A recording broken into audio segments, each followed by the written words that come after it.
नमस्ते जी। 51वीं श्रव्य कणिका ऋग्वेदादि भाष्य भूमिका, लेखक महर्षि दयानंद जी सरस्वती, जिस पर स्वामी विद्यानंद जी भूमिका भास्कर नाम से व्याख्या लिखे हुए हैं। हम उसी व्याख्या में से दूसरे अध्याय में वेदोत्पत्ति विषय में व्याख्यान चला रहे हैं।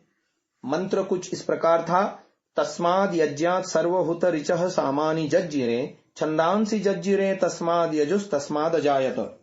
इस मंत्र पर स्वामी दयानंद जी की व्याख्या पढ़ने के बाद स्वामी विद्यानंद जी की व्याख्या हम पढ़ रहे हैं। आगे इसी को चला रहे हैं। अनेक भाष्यकारों ने छंदांसी से छंद अर्थ ही ग्रहण किया है।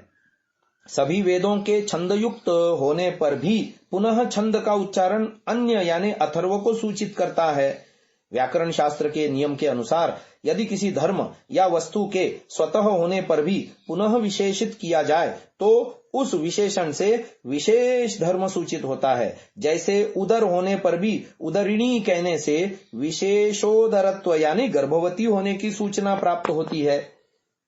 इसी प्रकार महाभाष्यकार ने यह तदस्यास्त्यस्मिन्निति मतुप इस सूत्र के भाष्य में कहा है। इसी प्रकार यहां भी सबके छंदोयुक्त होने पर भी पुनः छंदस के ग्रहण करने से विशेष छंद वाले अथर्ववेद की सूचना प्राप्ति होती है। फिर यजु और साम की उत्पत्ति के बीच गायत्री, त्रिष्टुप आदि छंदों के वाचक छंद की उत्पत्ति का वर्णन अस्थान में होने से सर्वथा असंगत है।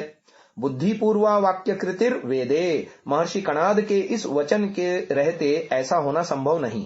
यदि छंदांसी पद ऋचः सामानी यजुः का विशेषण होता तो इसके साथ पृथक्तः तस्मात् जज्जिरे सर्वनाम और क्रियापद का प्रयोग न होता।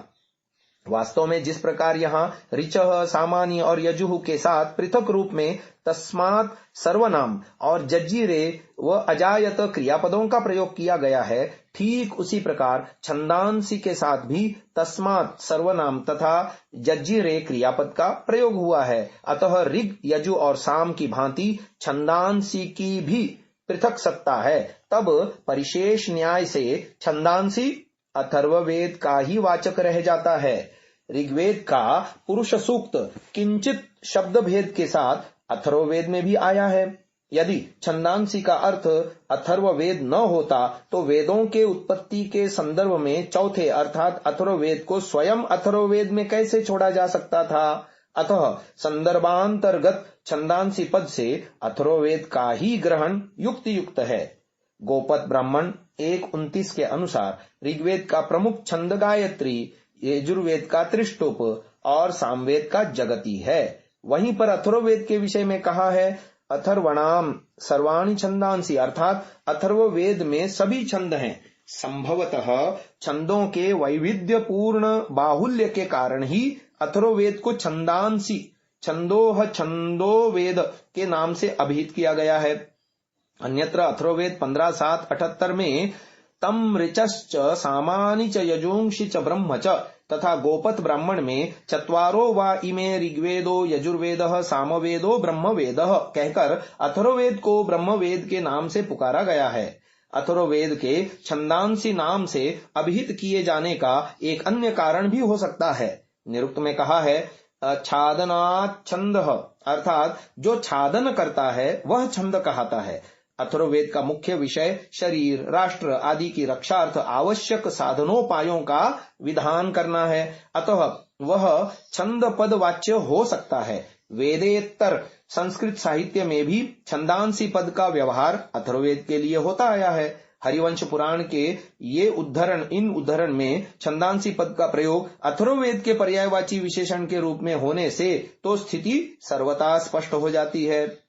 ऋचो यजूंषि सामानि छंदांस्याथर्वाणि च चत्वारस्त्वखिला वेदाः सरहस्याः सविस्तराः। हरिवंश 2:109-7।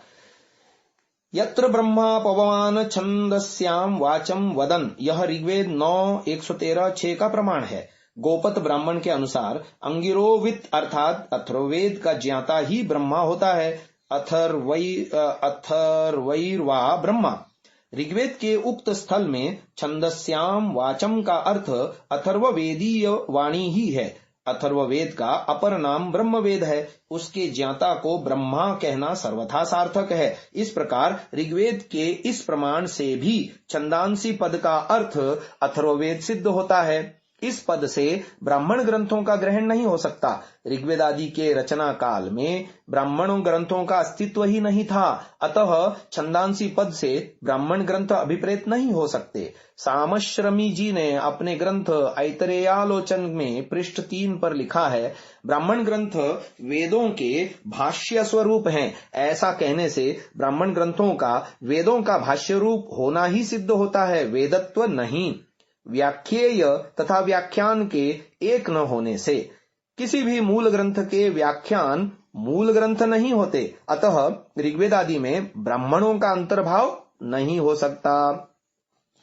अथर्ववेद की दंत्योष्ठ विधि नामक पुस्तक में भी छंदः शब्द केवल अथर्ववेद का ही वाचक है, जैसे कि छंदस्यध्ययने प्राप्ते स्थल से स्पष्ट है। महामहोपाध्याय पंडित गिरिधर शर्मा चतुर्वेदी ने छंदः पद से अथर्ववेद का ग्रहण किया है।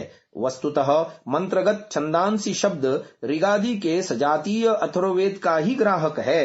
मंत्रगत यज्ञ शब्द से यहाँ परमेश्वर अभिप्रेत है। परमेश्वर का एक नाम विष्णु है। यज्ञो वै विष्णु विश्लृ व्याप्तौ विष प्रवेशने अथवा वी पूर्वक अशुंग व्याप्तौ से अणु प्रत्ययांत विष्णु शब्द निष्पन्न होता है। निघंटु में यास्काचार्य ने यज्ञ के पर्याय 15 शब्दों में विष्णु शब्द को पढ़ा है। निरुक्त के प्रसिद्ध टीकाकार देवराज ने विष्णु शब्द की सिद्धि जुहोत्यादि गण की धातु विश्लृ व्याप्तौ से की है। इसलिए यज्ञ और विष्णु के पर्यायवाची होने से यज्ञ का भी अर्थ व्यापक निकलता है। प्रजापतिर यज्ञ, ऐतरेय ब्राह्मण 2:17 तथा 4:26 आदि अनेक स्थानों में प्रजापति को यज्ञ कहा है। तथा च तस्माद् यज्ञात् इस मंत्र में परमेश्वर को सर्वज्ञान संपन्न वेदों का उत्पत्ति स्थान कहा है। सर्वज्ञ ही ऐसे वेदों का उत्पादक हो सकता है और सर्वव्यापक ही सर्वज्ञ हो सकता है। अतः सर्वदेव पूज्य सर्वव्यापक यज्ञ रूप विष्णु से ही वेदों का आविर्भाव युक्त सिद्ध होता है। अनेकार्थ उत्पादन समर्थ विशिष्ट पदों का प्रयोग करना वेदों के उत्तम काव्यत्व को ही सिद्ध करता है। सर्वहुतः पद की प्रथमा तथा पंचमी दोनों विभक्तियों में सिद्धि संभव होने से प्रथमांत मानकर व्याख्या करने से ऋषि दयानंद की विशिष्ट प्रतिभा का परिचय मिलता है। यास्काचार्य ने निरुक्त में स्पष्ट कहा है कि अर्थ को नित्य समझकर परीक्षण करे और अर्थानुकूल विभक्तियों को बदल ले। इस प्रमाण से अर्थ की प्रधानता के कारण अर्थानुकूल विभक्ति में विकल्प सर्वथा उपपन्न है। सर्वहुतः प्रथमांत रूप में वेदों का विशेषण तथा पंचम्यंत रूप में परमेश्वर का विशेषण है। एक पद के अनेक अर्थ होने से विरोध की उपपत्ति नहीं होती और यहाँ तो ब्रह्म के सर्वपूज्य एवं सर्वोपास्य होने से और वेदों के सब मनुष्यों के लिए ग्राह्य होने से कोई विरोध प्राप्त नहीं होता। महीधर आदि वेद भाष्यकारों ने शब्दों की अनेकार्थता अनेक स्थानों पर स्वीकार की है, जैसे कुक्कुटोसी यजुर्वेद 1:16 मंत्र में क्व क्वेति तान इत्यादि स्थल में जो कहां कहां मारने के लिए घूमता है या जो निंदित शब्द करता है उसे कुक्कुट कहते हैं कहकर कुक्कुट की अनेकार्थता स्वीकार की है। उवट और महीधर ने हविषा विधेम में धा धातु दानार्थक है और हविषा पद विभक्ति व्यत्यय से द्वितीयार्थ में है यह मानकर हवि को देते हैं ऐसा अर्थ किया है। उवट ने व्याख्या प्रकारों में लिंग और विभक्ति के विपरिणाम को माना है, जैसे उसने कहा कि अतिरिक्त पद छोड़ देना चाहिए, जो नहीं है उसको निविष्ट करना चाहिए, दूरस्थ को पास और आनुपूर्व्य की कल्पना कर लेनी चाहिए, लिंग धातु और विभक्ति की वाक्यानुलोम से योजना कर लेनी चाहिए। आज की इस चर्चा को यहीं विराम दे रहे हैं। आगे की चर्चा इस विषय में कल सुनेंगे। ओम ओम नमस्ते जी। 52वीं श्रव्य कणिका ऋग्वेदादि भाष्य भूमिका लेखक महर्षि दयानंद जी सरस्वती। स्वामी विद्यानंद जी ने भूमिका भास्कर नाम से इस पर विस्तृत व्याख्या भी लिखी है। हम ऋग्वेदादि भाष्य भूमिका में से वेदोत्पत्ति विषय में जो प्रथम मंत्र ऋषि दयानंद ने दिया था, तस्माद यज्ञात सर्वहुत ऋचः सामानि जज्जिरे छंदांसी जज्जिरे तस्माद यजुस् तस्माद अजायत, इस मंत्र पर स्वामी विद्यानंद जी की लिखी हुई व्याख्या पढ़ रहे थे कि इस मंत्र में प्रथम प्रयुक्त तस्मात इस पद से पूर्व ऋचाओं यानी प्रथम ऋचा से लेकर छठी ऋचा में वर्णित पुरुष परमात्मा से तात्पर्य है, तथा द्वितीय तस्मात पद तस्मात यज्ञात का परामर्शक है और तीसरे तस्मात से इसकी पुष्टि होती है। ऋचः सामानी और छंदांसी, इनमें बहुवचन के प्रयोग से तदर्थ की गई क्रिया जज्जिरे के बहुवचन में वेदों में अनेक विद्याओं के प्रतिपादन की व्यंजना की गई है। वस्तुतः जज्जिरे अजायत और तस्मात् पदों की एकार्थक आवृत्ति के निष्प्रयोजन न होने से यहाँ पुनरुक्तार्थ दोष की प्राप्ति नहीं होती। जैसे एक अध्यापक भिन्न भिन्न सरल और स्पष्ट वाक्यों से शब्दांतरों में कहकर विद्यार्थी को समझाने का प्रयत्न करता है, उसी प्रकार परमात्मा ने भी एक ही बात को शब्दांतर से कहकर समझाया है। उस परमात्मा से ऋग्वेद ही नहीं यजुर्वेद भी उसी से उत्पन्न हुआ। यही दो नहीं, सामवेद और अथर्ववेद भी उसी से उत्पन्न हुए। जन धातु की क्रिया जज्जिरे और अजायत का 2 बार पाठ होने से वेदों का अनेक विद्या युक्त होना सूचित होता है और तस्मात की बार बार आवृत्ति से वेदों के परमेश्वर से ही उत्पन्न होने का निश्चय होता है। यास्काचार्य ने प्रतद्वोचेयम इस मंत्र की व्याख्या में कहा है, अभ्यासे भूयान समर्थम मन्यन्ते। निरुक्ति 10:42। इसकी टीका में दुर्गाचार्य लिखते हैं, शब्दाभ्यासेर्थ भूयस्त्वमिति, अर्थात शब्द की पुनरावृत्ति से अर्थ का आधिक्य प्रकट होता है। अतः लोक व्यवहार के समान वेद में भी शब्दों का आवर्तन न्याय है। यहाँ पर पाठ टिप्पणी दी है, एकार्थक शब्दों के अथवा एक ही शब्द के अभ्यास यानी पुनः प्रयोग से विशेष अर्थ द्योतित होता है, ऐसा निरुक्तकार का कथन है। इसी नियम से यहाँ वेदों की अनेक विद्याओं का द्योतन होता है। इसी प्रकार शब्दाभ्यासे यत्रान्यो विशेषो नास्ति तत्रैवं विशेषमाचार्या मंत्रार्थ तत्वविदो मन्यन्ते। यदुतार्थ भूयस्त्वमिति न हि अकस्मात् एष एव शब्दः पुनरभ्यस्यते। लोकेऽपि चैतदृष्टम् शब्दाभ्यासेऽर्थ भूयस्त्वमिति यथा अहोदर्शनीया इति गुणातिशये हि स्त्रियाः शब्दाभ्यासः तस्मान् मंत्रेष्वपि तद्वदेविति न्याय्यम्।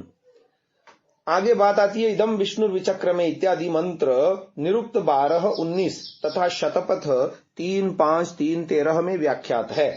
परमेश्वर इस जगत को रचकर उसमें विभू से क्रांत अर्थात व्याप्त है। पृथ्वी, अंतरिक्ष तथा द्यौ, इन तीनों लोकों में वह अपने पद अर्थात स्वरूप को संस्थापित करता है और परमाणु तक में उसका स्वरूप अनुमेय है। यजुर्भाष्य में इस मंत्र के भावार्थ में ऋषि दयानंद ने लिखा है, परमेश्वर ने जिस प्रकार प्रथम प्रकाश वाले सूर्य आदि, दूसरा प्रकाश रहित पृथ्वी आदि और तीसरा परमाणु आदि अदृश्य जगत है, उस सबका कारण से रचकर अंतरिक्ष में स्थापन किया है। उनमें से औषधि आदि पृथ्वी में, प्रकाश आदि सूर्यलोक में और परमाणु आदि आकाश और इस सब जगत को प्राणों के शिर में स्थापित किया है।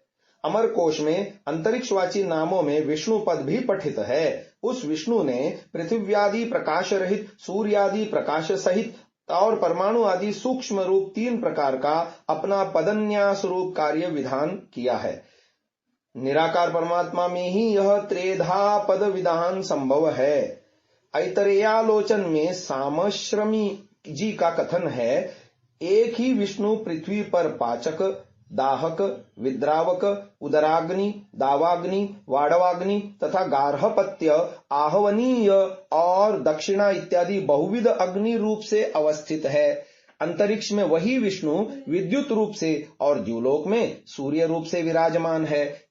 इसका पार्थिव रूप और सूर्य संबंधी रूप सबको सदा प्रत्यक्ष रहता है। माध्यमिक विद्युत रूप स्थिर रूप से सदा दृश्य नहीं होता, इसलिए कहा है यह माध्यमिक स्वपन रूप अनित्य दर्शन है। वैश्वानर शब्द की व्याख्या में ही अग्नि, विद्युत, आदित्य क्रम से पृथ्वी, अंतरिक्ष और द्यू स्थानत्व एवं एकात्मत्व का उपादन किया गया है। इस प्रकार वही प्रत्यक्ष सूर्य त्रिलोक में व्याप्त प्रकाश स्वरूप विष्णु है। माध्यमिक का स्वरूप दर्शन नहीं होता है। यह शाकपूर्णी के मत में विष्णु विज्ञान है। इस मंत्र यानी यजुर्वेद 5:15 के आधार पर परमेश्वर के वामनावतार की कल्पना नहीं की जा सकती। सामश्रमी जी के मत में जिसकी अपनी स्वयं की बुद्धि नहीं है, इस बात के उदाहरणभूत सायणाचार्य ने इदम विष्णुर्विचक्रमे मंत्र का झूठा ऐतिहासिक व्याख्यान किया है। सामश्रमी जी आगे लिखते हैं, अरे पौराणिक युग की महिमा, अरे यज्ञ परक व्याख्या मात्र अध्ययन और अध्यापन का महात्म्य, अरे बाल बुद्धि लोगों की कल्पित कहानियों का प्रेम और उनका अनुमान, जो यहाँ सब ब्राह्मण और निरुक्त आदि का पूर्ण अध्ययन और अध्यापन करने वाले वेदों के भाष्यकार सायणाचार्य ने इदम त्रेधा विष्णुर्विचक्रमे मंत्र की व्याख्या में विष्णु को त्रिविक्रमावतारधारी कह डाला। अथवा यह सुना जाता है कि ऋचोक्षरे परमे व्योमन, सर्व व्यापक सर्वशक्तिमान परमेश्वर अवतार धारण करता है, ऐसी कथाओं में विश्वास करते हैं। बाइबिल के वर्णित अत्यंत थकित ईश्वर के लिए रविवार विश्राम का दिन होता है, ऐसी कथाओं में मूर्ख लोग विश्वास करते हैं। इसमें आश्चर्य ही क्या है, इस विषय में थोड़ा कथन ही पर्याप्त है। अवतारवाद पर विश्वास करने वालों को सामश्रमी जी ने यहाँ देवानाम प्रिय अर्थात मूर्ख कहा है। इसीलिए इदम विष्णुर्विचक्रमे इत्यादि मंत्र में विष्णु पद से सर्वव्यापक परमेश्वर अथवा प्रकरण अनुकूल सूर्य अभिप्रेत है, मानव शरीरधारी देवता नहीं। इसी पर पाठ टिप्पणी लिखी है, अहो पौराणिक काल महात्म्यम, यानी ऊपर जो प्रमाण दिया था वो प्रमाण पूर्ण रूप से यहाँ दिया है। अहो पौराणिक काल महात्म्यम, अहो यज्ञ परक व्याख्यान मात्राध्ययनाध्यापन महात्म्यम, अहो बालानां कल्पिता व्याख्यान प्रियतानुगत्यम, यदत्र सर्व ब्राह्मण निरुक्तादिक आलोचयतापि सर्व वेद भाष्यकारेण सायणाचार्येण व्याख्यातोऽयं मंत्रः विष्णुर्त्रिविक्रमावतारधारी इत्यादिनेति अथवा श्रूयत एवैतत् ऋचोक्षरे परमे व्योमन किं च ये वै सर्वशक्ति मतोऽपि ईश्वरस्य परित्राणाय साधूनां गीता 4:8 इति युगे युगे अवतरणं भवत्येवेत्यवतार कथायां विश्वसन्ति विश्वसेयुश्च बाइबल कथितातिश्रान्तेश्वर विश्रम वार कथायामपि तादृशानां हि देवप्रियाणामेतादृशेऽर्थे कास्ति चित्रते त्यलं प्रासक्ति कान अल्प भाषणेनेति। पृष्ठ संख्या 198। तो ये यहाँ पर प्रथम मंत्र की व्याख्या स्वामी विद्यानंद जी की पूर्ण होती है। अब अगला मंत्र है, केवल मंत्र हम यहाँ पढ़ रहे हैं, जिसका भाष्य हम अगले श्रव्यकणिका में पढ़ेंगे। ओम यस्माद् ऋचो अपातक्षन् यजुर्यस्मादपाकषन् सामानि यस्य लोमान्यथर्वाङ्गिरसो मुखं स्कम्भं तं ब्रूहि कतमः स्विदेव सः। अथर्ववेद कांड 10 प्रपाठक 23 अनुवाक 4 मंत्र संख्या 20। दूसरी तरह से संख्या भी लिखी जाती है कि अथर्ववेद 10:7-20। तो इसकी व्याख्या हम आपको कल के श्रव्य कणिका में सुनाएंगे। आज के लिए इतना ही। ओम नमस्ते जी। 53वीं श्रव्य कणिका ऋग्वेद आदि भाष्य भूमिका। स्वामी विद्यानंद जी इस पर विस्तृत भाष्य लिखते हैं भूमिका भास्कर नाम से।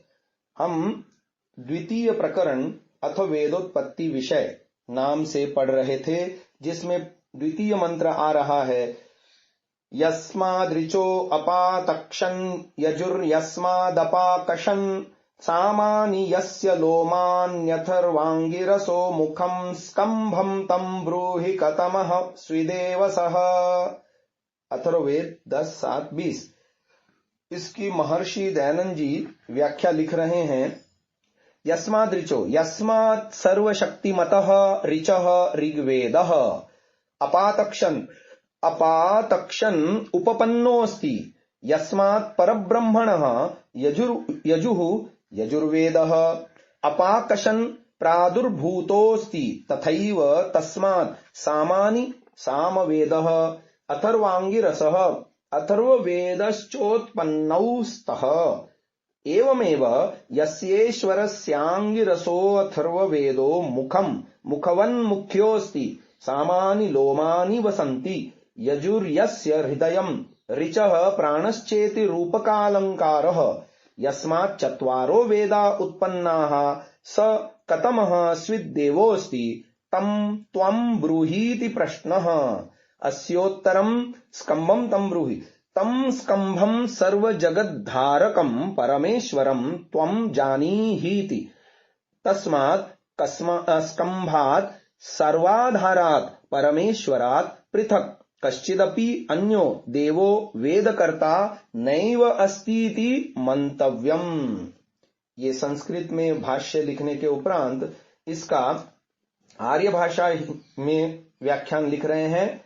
यस्माद् ऋचो, जो सर्वशक्तिमान परमेश्वर है, उसी से ऋग्वेद, यजुर्वेद, सामवेद, अथर्ववेद ये चारों उत्पन्न हुए हैं। इसी प्रकार रूपकालंकार से वेदों की उत्पत्ति का प्रकाश ईश्वर करता है कि अथर्ववेद मेरे मुख से मुख के समतुल्य, सामवेद लोमों के समान, यजुर्वेद हृदय के समान और ऋग्वेद प्राण की नाई है, कि चारों वेद जिससे उत्पन्न हुए हैं सो कौन सा देव है, उसको तुम मुझसे कहो। इस प्रश्न का यह उत्तर है कि जो सब जगत का धारण करता परमेश्वर है, उसका नाम स्कंभ है, उसी को तुम वेदों का कर्ता जानो, और यह भी जानो कि उसको छोड़ के मनुष्यों को उपासना करने योग्य दूसरा कोई इष्ट देव नहीं है, क्योंकि ऐसा अभागा कौन मनुष्य है जो वेदों के कर्ता सर्वशक्तिमान परमेश्वर को छोड़ के दूसरे को परमेश्वर मान के उपासना करे। महर्षि दयानंद जी की संस्कृत एवं आर्य भाषा व्याख्या के अनंतर इसी मंत्र पर स्वामी विद्यानंद जी ने अपना भाष्य लिखा है। तो यस्माद् ऋचो अपातक्षन् ये मंत्र था। यजुर्यस्मादपाकषन् सामानि यस्य लोमान्यथर्वाङ्गिरसो मुखम् स्कम्भम् तम् ब्रूहि कतमः स्विदेवसः। इस पर स्वामी विद्यानंद जी अपना भाष्य लिख रहे हैं। यह मंत्र सत्यार्थ प्रकाश, सप्तम समुल्लास, पंच महायज्ञ विधि तथा इसी ग्रंथ के प्रामाण्य प्रकरण में भी उद्धृत है महर्षि दयानंद जी द्वारा। सर्वत्र यही व्याख्यान उपलब्ध होता है। मंत्र का भाग कतमः स्विदेवस इस सूक्त यानी अथर्ववेद 10:7 के कई मंत्रों में आता है। इसका पद पाठ है कतमः स्वित एव स, परंतु उपर्युक्त व्याख्यान को देखकर लगता है कि ऋषि दयानंद को कतमः स्वित देवसः पाठ मान्य है। इस मंत्र में यजुः और ऋक के रूपक विषय में कुछ नहीं कहा है।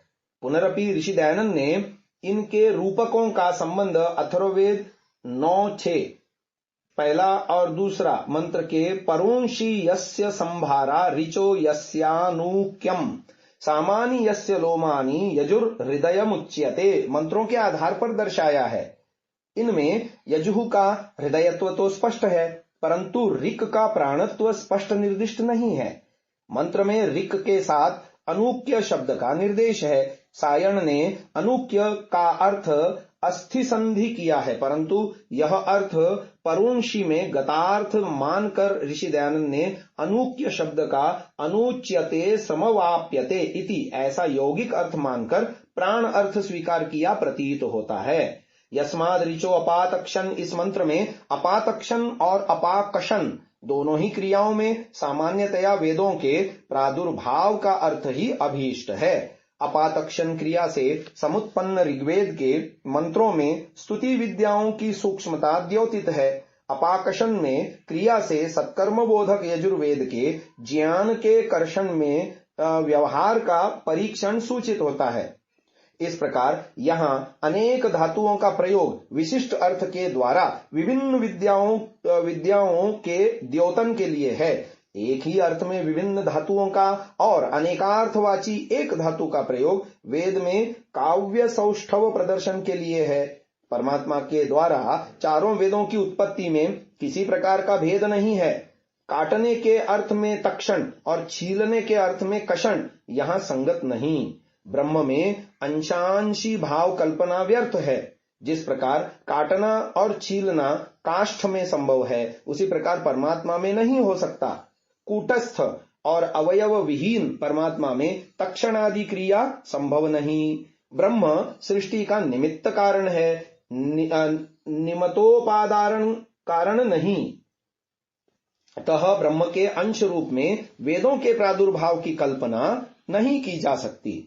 स्कंभ, स्कन धन घय प्रत्यय का अर्थ है टेक। हिंदी का खंबा शब्द इसी स्कंभ से विकसित हुआ प्रतीत होता है। अतः यहाँ लाक्षणिक रूप से स्कंभ का अर्थ है आलंब या आधार। आपते ने अपने कोश में इसका एक अर्थ परमेश्वर किया है। उस ईश्वर से वेद का प्रादुर्भाव होने से वही उसका स्कंभ या आधार है। यहाँ वेद से केवल वेद संहिता से तात्पर्य है। उसमें ब्राह्मण ग्रंथों का अंतर्भाव नहीं है, क्योंकि वे तो वेदों के व्याख्यान ग्रंथ हैं। व्याख्यान ग्रंथ कभी मूल ग्रंथ नहीं होता। सायणाचार्य ने काण्व संहिता भाष्य में कितना स्पष्ट कहा है, तत्र शतपथ ब्राह्मणस्य व्याख्यान रूपत्वात् व्याख्येय मंत्र प्रतिपादकः संहिता ग्रंथः पूर्व भवित्वात् प्रथमो भवति। अर्थात शतपथ ब्राह्मण ग्रंथ मंत्रों का व्याख्यान रूप है, व्याख्येय मंत्रों का प्रतिपादक संहिता ग्रंथ है, जो पूर्व होने के कारण प्रथम है। इस प्रकार व्याख्येय और व्याख्यान ग्रंथ की एक रूपता तथा एक कालिकता न होने से ब्राह्मण ग्रंथ वेद नहीं है। इस विषय का विस्तृत विवेचन वेद संज्ञा विचार के अंतर्गत किया जाएगा।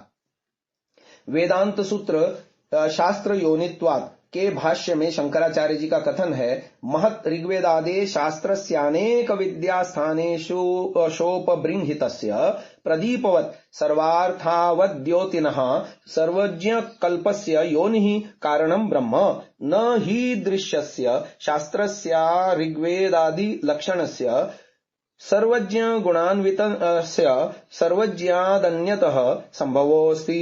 अर्थात अनेक विद्यास्थानों से उपकृत दीपक के समान सब अर्थों का प्रकाश करने में समर्थ महान ऋग्वेदादि शास्त्र का योनि यानी कारण ब्रह्म है। ऐसे ऋग्वेदादि रूप सर्वगुण संपन्न शास्त्र की उत्पत्ति सर्वज्ञ को छोड़कर किसी अन्य से संभव नहीं। ब्रह्माक्षरम उद्भवम गीता 3:15 की व्याख्या करते हुए शंकर लिखते हैं, अक्षरम ब्रह्म परमात्मा समुद्भवो यस्य तदक्षर समुद्भवम ब्रह्म वेद इत्यर्थः। अर्थात अक्षर परमात्मा उत्पत्ति स्थान है, जिसका ऐसा ब्रह्म अर्थात वेद परमात्मा से उत्पन्न हुआ। वस्तुतः वेद की न उत्पत्ति होती है न विनाश, मात्र अभिव्यक्ति और कारण यानी ब्रह्म में विलय होता है। ये वेदांत सूत्र में शंकर भाष्य का भाष्य करते हुए अतएव च नित्यम महाभारत में भी उद्धृत है।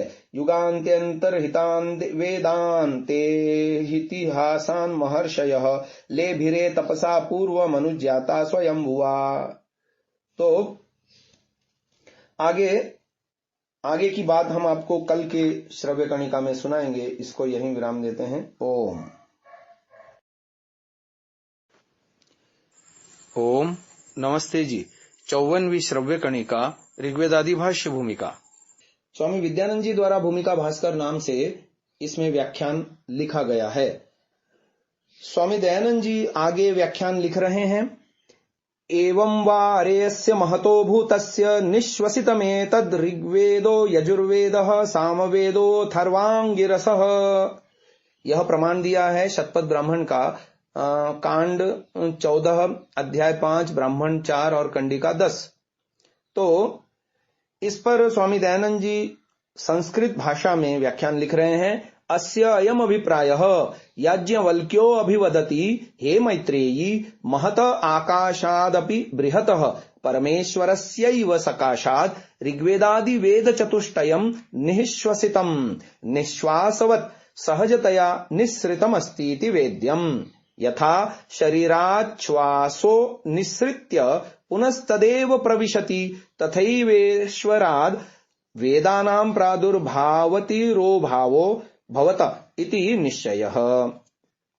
इसका आर्य भाषा में ऋषिवर लिखते हैं कि याज्ञवल्क्य महाविद्वान जो ऋषि हुए हैं वह अपनी पंडिता स्त्री मैत्रेयी को उपदेश करते हैं कि हे मैत्रेयी, जो आकाश आदि से भी बड़ा सर्वव्यापक परमेश्वर है उससे ही ऋक् यजु साम और अथर्व ये चारों वेद उत्पन्न हुए हैं। जैसे मनुष्य के शरीर से श्वास बाहर को आके फिर भीतर को जाता है, इसी प्रकार सृष्टि के आदि में ईश्वर वेदों को उत्पन्न करके संसार में प्रकाश करता है और प्रलय में संसार में वेद नहीं रहते परंतु उसके ज्ञान के भीतर वे सदा बने रहते हैं। बीज अंकुरवत, जैसे बीज में अंकुर प्रथम ही रहता है वही वृक्ष रूप होके फिर बीज के भीतर रहता है, इसी प्रकार से वेद भी ईश्वर के ज्ञान में सब दिन बने रहते हैं, उनका नाश कभी नहीं होता क्योंकि वह ईश्वर की विद्या है। इससे इनको नित्य ही जानना। आगे बात आती है संस्कृत में प्रश्न उत्पन्न करके लिख रहे हैं ऋषिवर दयानंद। अत्र केचिदाहुः निरवयवात् परमेश्वरात् शब्दमयो वेदः कथमुत्पद्येतेति।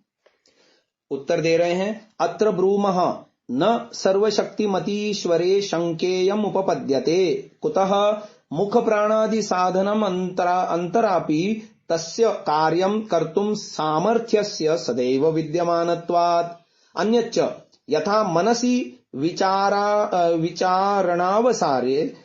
विचारणावसरे प्रश्नोत्तर शब्दादि मंत्रोच्चारणं भवति तथैवेश्वरेऽपि मन्यताम्। योऽस्ति खलु सर्वशक्तिमान् स नैव कस्यापि सहायं कार्यं कर्तुं गृह्णाति। यथा अस्मदादीनां सहायेन विना कार्यं कर्तुं सामर्थ्यं नास्ति न चैवमीश्वरे। यदा निरवयवेनेश्वरेण सकलं जगत् रचितं तदा वेदरचने का शंका अस्ति। कुतः वेदस्य सूक्ष्म रचनवज्जगत्यापि महदाश्चर्यभूतं रचनम् ईश्वरेण कृतमस्त्यतः। अब इसका आर्य भाषा में व्याख्यान लिख रहे हैं। इस विषय में कितने ही पुरुषों का ऐसा प्रश्न होता है कि ईश्वर निराकार है, उससे शब्द रूप वेद कैसे उत्पन्न हो सकते हैं। इसका यह उत्तर है कि परमेश्वर सर्वशक्तिमान है, उसमें ऐसी शंका करनी सर्वथा व्यर्थ है क्योंकि मुख और प्राण आदि साधनों के बिना भी परमेश्वर में मुख और प्राण आदि के काम करने का अनंत सामर्थ्य, अर्थात मुख के बिना मुख का काम और प्राणादि के बिना प्राणादि का काम वह अपने सामर्थ्य से यथावत कर सकता है। यह दोष तो हम जीव लोगों में आ सकता है कि मुखादि के बिना मुखादि का कार्य नहीं कर सकते हैं क्योंकि हम लोग अल्प सामर्थ्य वाले हैं। और इसमें यह दृष्टांत भी है कि मन में मुखादि अवयव नहीं है, तथापि जैसे उसके भीतर प्रश्नोत्तर आदि शब्दों का उच्चारण मानस व्यापार में होता है, वैसे ही परमेश्वर में भी जानना चाहिए। और जो संपूर्ण सामर्थ्य वाला है सो किसी कार्य के करने में किसी का सहाय ग्रहण नहीं करता क्योंकि वह अपने सामर्थ्य से ही सब कार्यों को कर सकता है। जैसे हम लोग बिना सहाय से कोई काम नहीं कर सकते, वैसा ईश्वर नहीं है। जैसे देखो कि जब जगत उत्पन्न नहीं हुआ था उस समय निराकार ईश्वर ने संपूर्ण जगत को बनाया, तब वेदों के रचने में क्या शंका रही। जैसे वेदों में अत्यंत सूक्ष्म विद्या का रचन ईश्वर ने किया है, वैसे ही जगत में भी नेत्र आदि पदार्थों का अत्यंत आश्चर्य रूप रचन किया है। तो क्या वेदों की रचना निराकार ईश्वर नहीं कर सकता? ये प्रश्न के रूप में उत्तर उन्होंने समाप्त किया। तो इसकी व्याख्या में स्वामी विद्यानंद जी भी रोचक बातें लिख रहे हैं, वो भी हम आपको सुना रहे हैं। यहां विगत श्रव्य कणिका में अंतिम समाहार छूट गया था, उसको पहले पढ़ते हैं और फिर आगे की बात को हम सुनेंगे। तो सृष्टि रचना की सारी व्यवस्थाएं प्रत्येक सर्ग में समान रहती हैं। स्वयं भगवान की घोषणा है, सूर्या चंद्रमसौ धाता यथा पूर्वम अकल्पयत, ऋग्वेद 10:190-3। परमेश्वर ने सूर्य और चंद्रमा को पूर्व कल्प के समान बनाया है। यहाँ सूर्य और चंद्रमा उपलक्षणार्थ मात्र हैं। महाप्रलय के अनंतर सब सर्ग की आवृत्ति होती है, पुनः सृष्टि रचना होती है तो वह पहली सृष्टि के समान ही होती है। जब सृष्टि पहले जैसी होगी तो उसका विधान कैसे भिन्न हो सकता है। वास्तव में वेदों के ईश्वर में अविच्छिन्न रूप से स्थित होने से प्रलय काल में भी वेद ज्ञान के प्रलय न होने के कारण स्वरूप नित्यता है। प्रलय सृष्टि की होती है, ईश्वर की नहीं। ईश्वर का ज्ञान उसके साथ बना रहता है। इसीलिए मेधातिथि कहते हैं, नैव वेदाः प्रलीयन्ते महाप्रलयेपि। न्याय भाष्यकार का कथन है, मन्वंतर युगांतरेषु चातीतानागतेषु संप्रदायाभ्यास प्रयोगा विच्छेदो वेदानाम नित्यत्वम। अर्थात अतीत या अनागत मनवंतर व युगांतरों से वेद अविच्छिन्न चले आ रहे हैं। योग दर्शन के भाष्यकार व्यास मुनि जी तस्य वाचकः प्रणवः योग सूत्र 1:27 की व्याख्या में कहते हैं, सर्गांतरेष्वपि वाच्य वाचक शक्त्यपेक्षस तथैव संकेतः क्रियते। प्रत्येक सर्ग में उसी वाच्य वाचक शक्ति के आधार पर संकेत किया जाता है। ईश्वरीय ज्ञान प्रकृति की विकृति रूप सृष्टि की अपेक्षा नहीं रखता। नहीं छंदांसी क्रियन्ते नित्यानि छंदांसी। अनादि परंपरा से प्राप्त होने के कारण वेदों के स्वतंत्र रूप से बनाए जाने का व्यवहार नहीं किया जाता। उन्हें नित्य मानकर अनादि निधना वागुत्सृष्टा स्वयंभुआ परमात्मा द्वारा निर्मित न कहकर उत्सृष्ट कहने का यही अभिप्राय है कि वेद उत्पन्न नहीं होते, प्रत्युत जो प्रलय काल में व्यवहार में न होने से अव्यक्त हो जाते हैं वे ही सर्ग काल में व्यक्त हो जाते हैं। ऋचो अक्षरे परमे व्योमन यस्मिन देवा अधिविश्वे निषेधुः, ऋग्वेद 1:164-39। जिस अविनाशी परमात्मा में सर्व विद्यामय ऋग आदि चारों वेद और सूर्यादि लोक स्थित हैं। इस प्रमाण से स्पष्ट है कि परमेश्वर के ज्ञान में वे वेद सदा वर्तमान रहते हैं। सर्ग काल में उनका प्रादुर्भाव तथा प्रलय काल में अपने कारण यानी ब्रह्म में विलय होने से तिरोभाव होता है। पुस्तकादि के रूप में अनित्य होने पर भी ज्ञान के रूप में वेदों की नित्यता अक्षत है। भाषा विचारों के आदान प्रदान का माध्यम होता है। वाणी से शब्दोच्चारण की आवश्यकता अपने से भिन्न व्यक्ति को बोध कराने के लिए होती है। अर्थात जब उपदेश्य और उपदेष्टा में दूरी हो तो भाव संक्रमण के लिए वर्णोच्चारण की अपेक्षा होती है, परंतु जब अपने से ही बात करनी हो अर्थात जब हम चुपचाप बैठकर किसी विषय का चिंतन करते हैं तो उस समय के संकल्प विकल्प अथवा प्रश्नोत्तर की श्रृंखला में कंठ, तालु, जिह्वा आदि के व्यापार के बिना ही हमारे मन में सूक्ष्म रूप में भाषा बोली जा सकती है। वह मन ही मन बोली जा रही सूक्ष्म भाषा हमारे द्वारा बोली जाने वाली स्थूल भाषा के संस्कारों की स्मृति रूप होती है। सृष्टि के आदि में जब ऋषियों को परमात्मा वेद का ज्ञान देता है तो अंतर्यामी होने के कारण वहां स्वयं विद्यमान होता हुआ उनकी आत्मा में वेद और उसकी भाषा के संस्कार डालकर उन्हें उद्बुद्ध कर देता है। तब अर्थों को जानते हुए उस शब्द राशि को वे ऐसे ही उच्चारण करने लगते हैं जैसे कोई व्यक्ति पूर्व अभ्यस्त वाक्यों को निद्रा से जागकर उच्चारण करता है।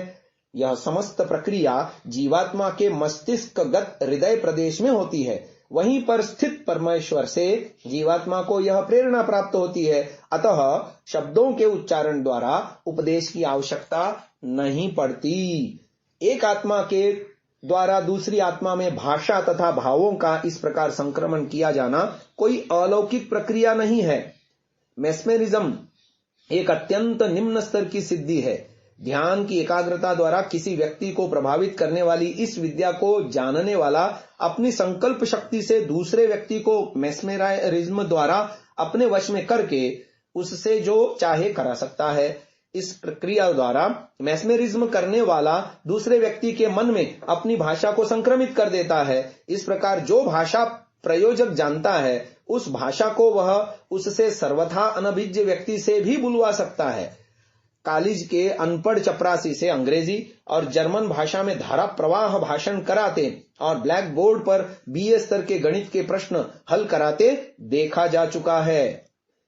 जब एक सामान्य जन अभ्यास के द्वारा मनोबल से अपनी सुप्त शक्तियों को जागृत करके अपने विशिष्ट सामर्थ्य से अपने से भिन्न व्यक्ति के मन में अपनी भाषा और भावों को संक्रमित कर सकता है और प्रभावित व्यक्ति प्रयोजक अथवा संक्रांता की इच्छा अनुसार व्यवहार करने को विवश हो जाता है, तो जीवात्मा में स्थित सर्वांतर्यामी तथा सर्वशक्तिमान परमात्मा के द्वारा तो ज्ञान का संक्रमण होना अनायासी सर्वथा संभव है। फिर सर्ग के आदि में जिन ऋषियों की आत्मा में वह ज्ञान का संक्रमण करता है वह विशिष्ट आत्मा ही होती है। मानो वेद को प्रकट करने के लिए ही माध्यम के रूप में उनका प्रादुर्भाव होता है। इस प्रकार अपना ज्ञान देने के लिए सर्वांतर्यामी परमेश्वर को मुख, जिह्वा आदि अवयवों की आवश्यकता नहीं पड़ती। आज की इस चर्चा को थोड़ा लंबा हुआ है, क्षमा चाहते हुए यहीं विराम देते हैं।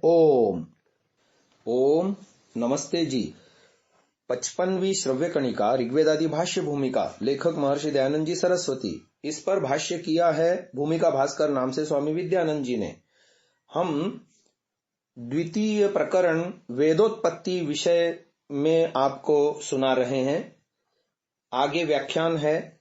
अत्र केचिदाहुः निरवयवात् परमेश्वरात् शब्दमयो वेदः कथम उत्पद्येतेति। उत्तर दे रहे हैं।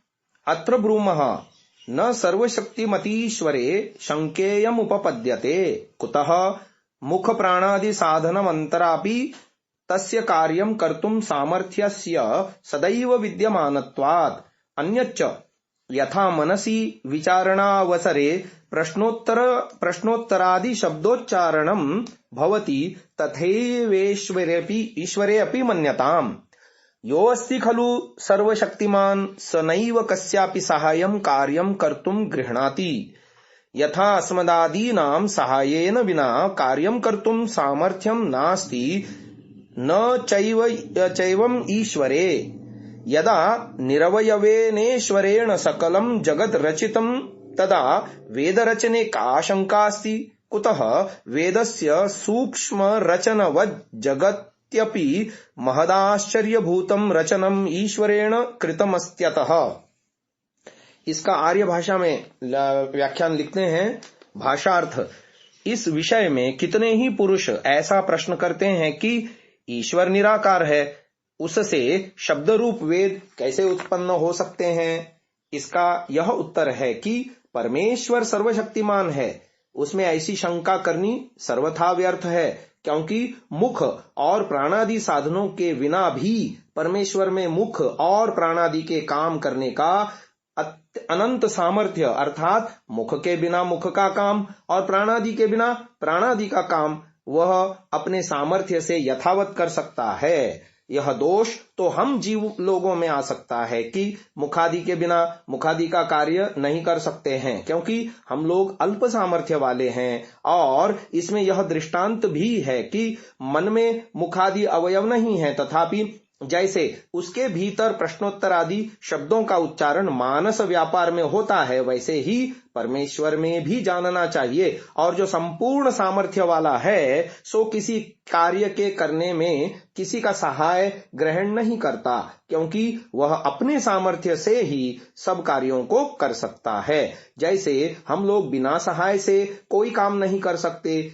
वैसा ईश्वर नहीं है। जैसे देखो कि जब जगत उत्पन्न नहीं हुआ था उस समय निराकार ईश्वर ने संपूर्ण जगत को बनाया, तब वेदों के रचने में क्या शंका रही। जैसे वेदों में अत्यंत सूक्ष्म विद्या का रचन ईश्वर ने किया है, वैसे ही जगत में भी नेत्र आदि पदार्थों का अत्यंत आश्चर्य रूप रचन किया है। तो क्या वेदों की रचना निराकार ईश्वर नहीं कर सकता? इस पर स्वामी विद्यानंद जी भी अपने विचार प्रकट कर रहे हैं, जिसका कुछ भाग हमने गत श्रव्य कणिका में सुनाया था। वो बात संदर्भ विशेष में जुड़ा हुआ होने से दोबारा सुनाते हैं। भाषा विचारों के आदान प्रदान का माध्यम है। वाणी से शब्दोच्चारण की आवश्यकता अपने से भिन्न व्यक्ति को बोध कराने के लिए होती है।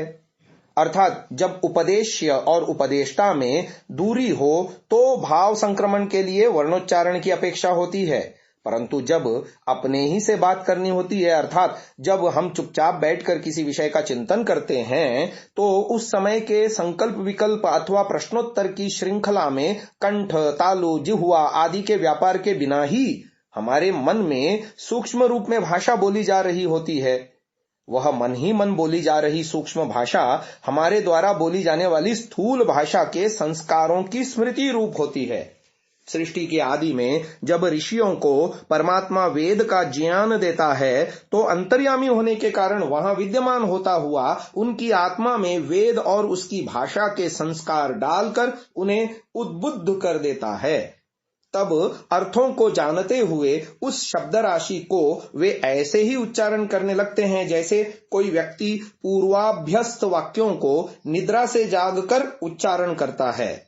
यह समस्त प्रक्रिया जीवात्मा के मस्तिष्कगत हृदय प्रदेश में होती है। वहीं पर स्थित परमेश्वर से जीवात्मा को यह प्रेरणा प्राप्त होती है। अतः शब्दों के उच्चारण द्वारा उपदेश की आवश्यकता नहीं पड़ती। यहां तक तो हमने गत श्रव्य कणिका में बताया था। आगे उस व्याख्यान को आगे बढ़ाते हैं कि एक आत्मा के द्वारा दूसरी आत्मा में भाषा तथा भावों का इस प्रकार संक्रमण किया जाना कोई अलौकिक प्रक्रिया नहीं है। मैस्मेरिज्म एक अत्यंत निम्न स्तर की सिद्धि है। ध्यान की एकाग्रता द्वारा किसी व्यक्ति को प्रभावित करने वाली इस विद्या को जानने वाला अपनी संकल्प शक्ति से दूसरे व्यक्ति को मैस्मेरिज्म द्वारा अपने वश में करके उससे जो चाहे करा सकता है।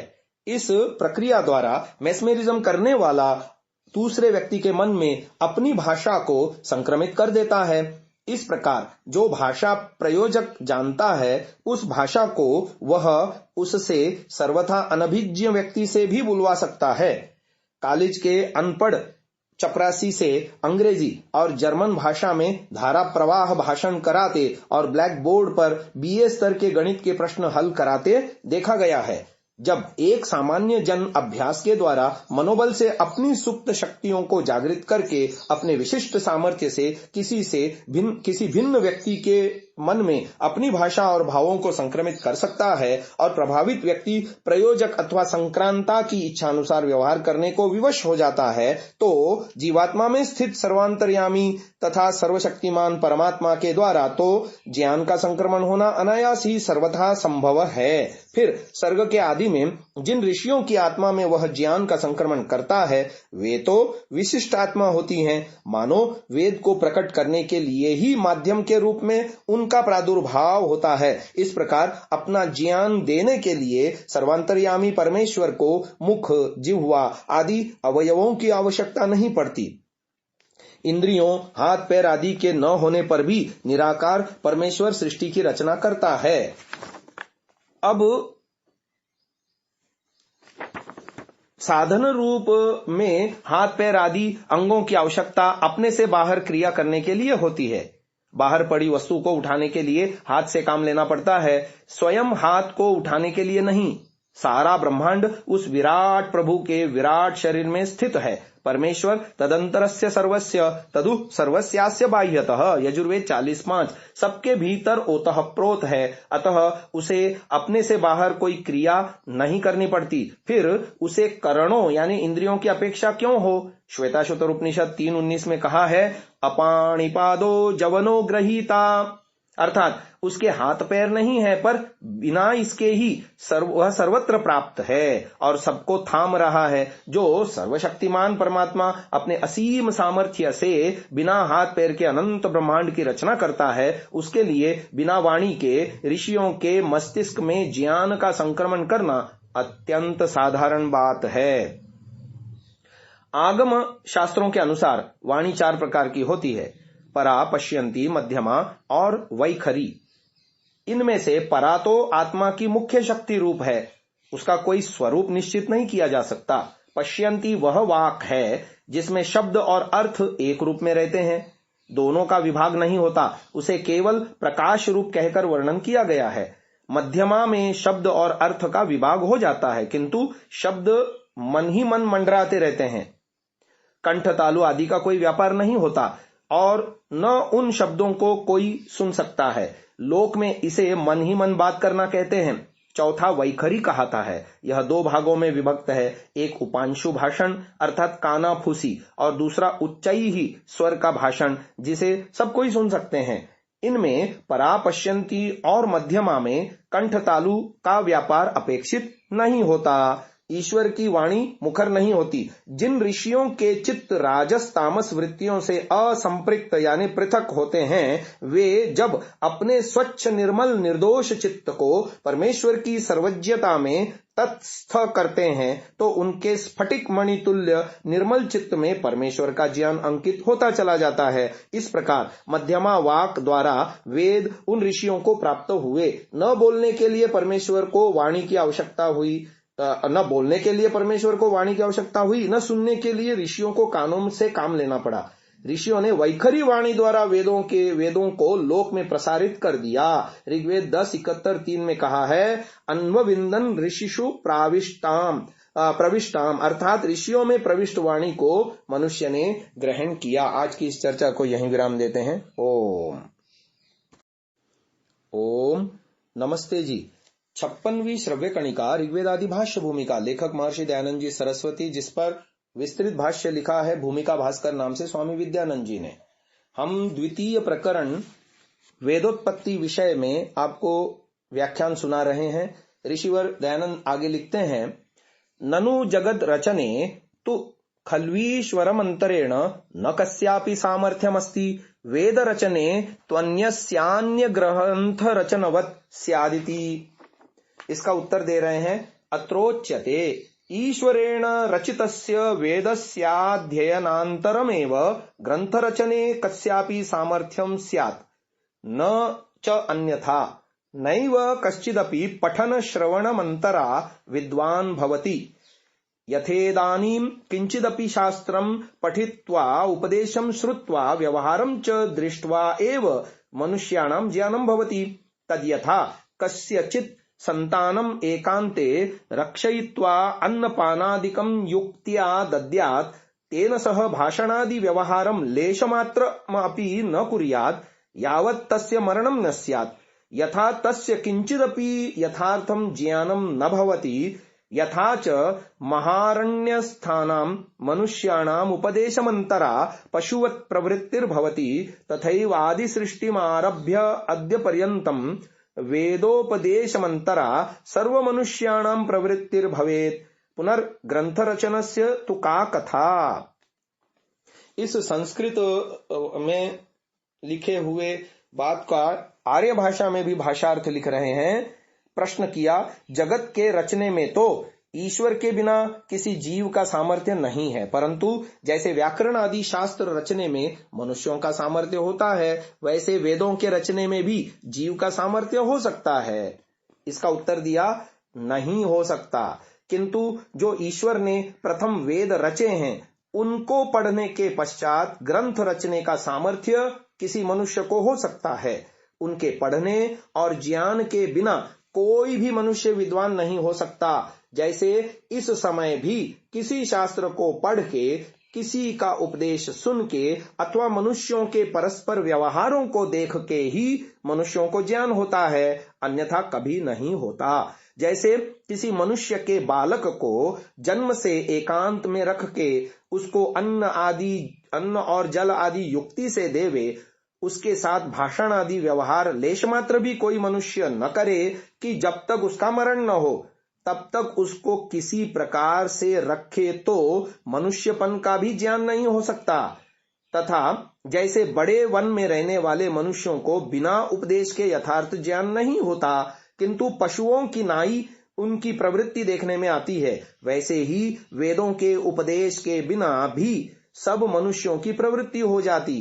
फिर ग्रंथ रचने का सामर्थ्य की तो कथा ही क्या करनी है। इससे वेदों को ईश्वर के रचित मानने से ही कल्याण है, अन्यथा नहीं। अब इस पर स्वामी विद्यानंद जी अपनी बात लिख रहे हैं। अविद्या और मोह के आवरण के नाश होने पर जब आत्मशक्ति का पूर्ण विकास होता है, तब परमात्मा की ज्योति के प्रकाश में आत्मा के द्वारा आनंद कोश की प्राप्ति पर ज्ञानमयी परावाणी की शब्दानुभूति होती है। उसके आगे पश्यंती, फिर मध्यमा और अंत में वैखरी वाणी का रूप उद्भूत होता है। अनंत एक रस जगत व्यापी परमात्मा में परावाणी रूप वेद मंत्र सदा विद्यमान रहते हैं। परमात्मा से मिलने पर जीवात्मा योग में उसके स्वाभाविक गुण आनंद के साथ परावाणी की अनुभूति करते हैं। इसी बात की पुष्टि करते हुए आचार्य शंकर ने वेदांत भाष्य में लिखा है, अभीष्ट अर्थ का अनुष्ठान करता हुआ मनुष्य उस अर्थ के वाचक शब्द को पहले स्मरण करके फिर उसका अनुष्ठान करता है। यह हम सबको प्रत्यक्ष है। प्रजापति सृष्टा को भी सृष्टि के पूर्व वैदिक शब्द प्रकट हुए थे, तत्पश्चात तदनुसार अर्थों की सृष्टि की ऐसी प्रतीत होती है। इसलिए तालवादी की सहायता के बिना ही शब्द की अनुभूति हुई मत सयुक्तिक और सप्रमाण है। यदि यह माना जाए कि परमेश्वर के निराकार होने और इस प्रकार मुखादि अवयवों के न होने से उपदेश ग्रहण संभव नहीं, तो परमेश्वर को साकार मानना होगा। साकारत्व और सावयवत्व में संयोग होने से वियोग अनिवार्य होगा, क्योंकि संयोग और वियोग दोनों सहचर हैं। तब तो ईश्वर की मृत्यु भी माननी होगी। वस्तुतः साकारता के दोषों से रहित निराकार परमात्मा ही सूक्ष्मतम होने के कारण जीवात्मा में व्याप्त होने से बिना वाणी के उपदेश देने में सर्वथा समर्थ है। मानव बुद्धि जड़ वस्तु होने से किसी अन्य से प्रेरणा की अपेक्षा रखती है। बुद्धि एक जन्मजात शक्ति है, किंतु ज्ञान अर्जित संपत्ति है।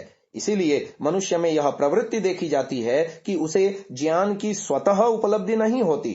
मनुष्य को आरंभ में गुरु ज्ञान प्राप्त हो जाए तो वह अपने अनुभव, मनन, चिंतन, संवेदन और बुद्धि के द्वारा उस ज्ञान का विकास कर सकता है। अर्थात पशुओं की भांति केवल स्वाभाविक ज्ञान पर आश्रित न रहकर वह नैमित्तिक ज्ञान के सहारे ज्ञान की सीढ़ी पर चढ़ते चले जाने में समर्थ हो जाता है।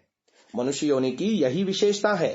इसी व्यवस्था में मनुष्य योनि की सार्थकता है। यही वह योनि है जिसमें जीव को विकास का अवसर मिलता है। पशुओं और मनुष्यों की आत्मा में एक प्रकारत्व होने पर भी उनकी क्षमता में स्पष्टतः भेद है। पशु केवल भोग योनि है, जबकि मनुष्य कर्म और भोग उभय योनि है। मनुष्य बुद्धिपूर्वक स्वतंत्रता से काम कर सकता है, परंतु पशु विद्या प्राप्ति में असमर्थ होने के कारण बाह्य साधनों से बुद्धि के कार्य का उपबृंहण नहीं कर सकता। अतः उसके भीतर नवीन संस्काराधान की क्षमता के अभाव में मनुष्य के समान विकास की कल्पना नहीं की जा सकती। परंतु मनुष्य में भी विकास स्वतः नहीं होता। अक्षण्वन्तः कर्णवन्तः सकायो मनोजवेश्वसमा बभूवुः। ऋग्वेद 10:71-7। आंख कान वाले तो सभी होते हैं, परंतु मनोवेगों अर्थात बुद्धि, विवेक आदि की दृष्टि से सब समान नहीं होते। इस वेदोक्ति के अनुसार मनुष्यों में ज्ञानकृत असमानता में शिक्षा की मात्रा ही कारण है। अज्ञानी अथवा अल्पज्ञानी पुरुषों का समुदाय कभी भी बहुज्ञ और विशेषज्ञ नहीं हो सकता। निश्चय ही निमित्तभूत ज्ञान अर्थात समुचित साधनों के रूप में नैमित्तिक ज्ञान के बिना विकास संभव नहीं। इसी को लक्ष्य रखकर शास्त्रों में कहा गया, मातृमान पितृमान आचार्यवान पुरुषो वेद, अर्थात माता पिता तथा आचार्य की सहायता से ही मनुष्य ज्ञानवान होता है। अफ्रीका में गृहीत जन्म हबशी पुत्र को इंग्लैंड में ले जाकर वहां किसी गृहस्थ के में रखकर पालन पोषण किया जाए तो वह अंग्रेजी की भांति ही व्यवहार करेगा। इसके विपरीत यदि किसी अंग्रेज बालक का अफ्रीका के किसी हबशी परिवार में पालन पोषण किया जाए तो वह हबशियों जैसा ही व्यवहार करेगा। गुजरात में उत्पन्न बालक गुजराती और बंगाल में उत्पन्न बालक बंगला ही बोलता है। इसका कारण यही है कि जहां जिसको जैसा सीखने का अवसर मिलता है वह वैसा ही सीखता और व्यवहार करने लगता है। जंगली जातियों में ही नहीं, आधुनिकतम सभ्य सुशिक्षित समाज में भी किसी बड़े से बड़े विद्वान का बालक स्वयं पढ़े बिना विद्वान नहीं बन सकता। जन्म से लेकर मृत्यु पर्यंत मनुष्य को दूसरों के संपर्क संबंध से ही ज्ञान प्राप्त करते रहना पड़ता है। कभी कभी 4-5 वर्ष के बालक के पंजाबी परिवार में जन्म लेकर धारा प्रवाह संस्कृत बोलने अथवा फ्रेंच परिवार में जन्म लेकर जर्मन बोलने की बात पढ़ने सुनने में आती है। तब शंका उत्पन्न होती है कि यदि सीखे बिना मनुष्य को कुछ नहीं आता तो ऐसी घटनाएं कैसे संभव हो सकती हैं। सामान्यतः मनुष्य जिस भाषा को इस जन्म में सीखता है उसी का व्यवहार करता है। इसके विपरीत आचरण असंभव है, परंतु मनुष्य की आत्मा अनादिकाल से जन्म जन्मांतर ग्रहण करती चली आ रही है। पूर्व जन्मों के संस्कार आत्मा में अंकित रहते हैं। संस्कार से स्मृति तथा स्मृति से प्रवृत्ति होती है।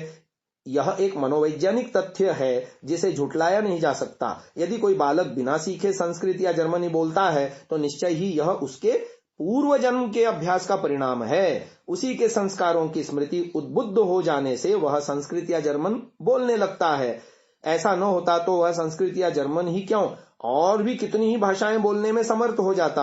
आदि गुरु शंकराचार्य जैसों के थोड़ी सी आयु में अगाध पांडित्य प्राप्त करने में भी पूर्व जन्मों में उपार्जित ज्ञान ही कारण था।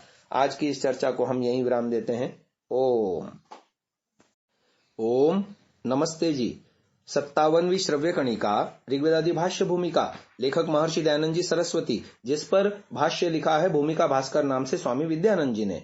हम द्वितीय प्रकरण वेदोत्पत्ति विषय को आपके समक्ष लेके आ रहे हैं। गत श्रव्य कणिका में हमने बताने का प्रयास किया था कि कैसे बिना सीखे हुए मनुष्य कुछ भी नहीं सीख सकता। जितना सिखाया, जो सिखाया उतना ही सीख सकता है, नहीं सिखाया तो बिल्कुल नहीं सीख सकता। इसलिए आदि सृष्टि में ईश्वर ही वेदों का ज्ञान देता है, ये विषय चल रहा था। उसी विषय को थोड़ा और आगे बढ़ाते हैं। आहार निद्रा भय मैथुन आत्म संरक्षण की भावना तक सीमित पशु जगत का काम नैसर्गिक ज्ञान से चल सकता है, परंतु धर्म अर्थ काम मोक्ष जिसके जीवन का लक्ष्य है वह मनुष्य नैमित्तिक ज्ञान के बिना आगे नहीं बढ़ सकता। कहा जा सकता है कि यद्यपि एक मनुष्य अपने जीवन काल में स्वतः ज्ञान प्राप्त नहीं कर सकता, तथापि वंशानुक्रम से धीरे धीरे विकास करता हुआ ज्ञान का संचय कर लेगा। आपाततः युक्ति युक्त प्रतीत होने पर भी यह प्रत्यक्ष के विरुद्ध है।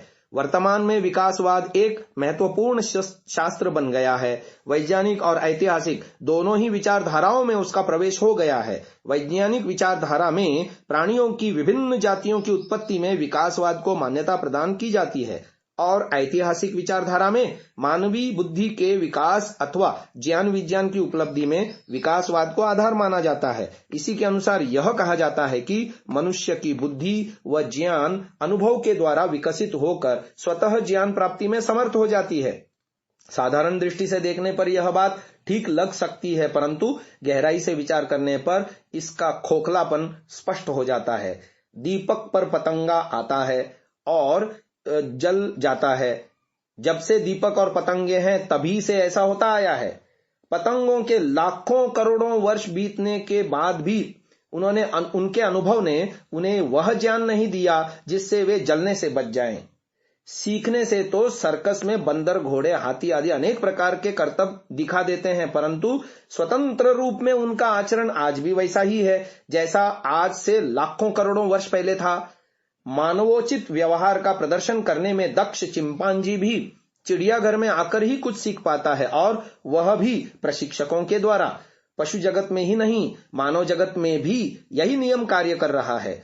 कोई कुल कितना ही शिक्षित और ज्ञानी क्यों न रहा हो और कितनी ही पीढ़ियों से उसमें शास्त्रों का ज्ञान परंपरा से क्यों न चला आता आया हो, उस कुल की संतति भी बिना स्वयं पढ़े विद्वान बन जाए, यह संभव नहीं।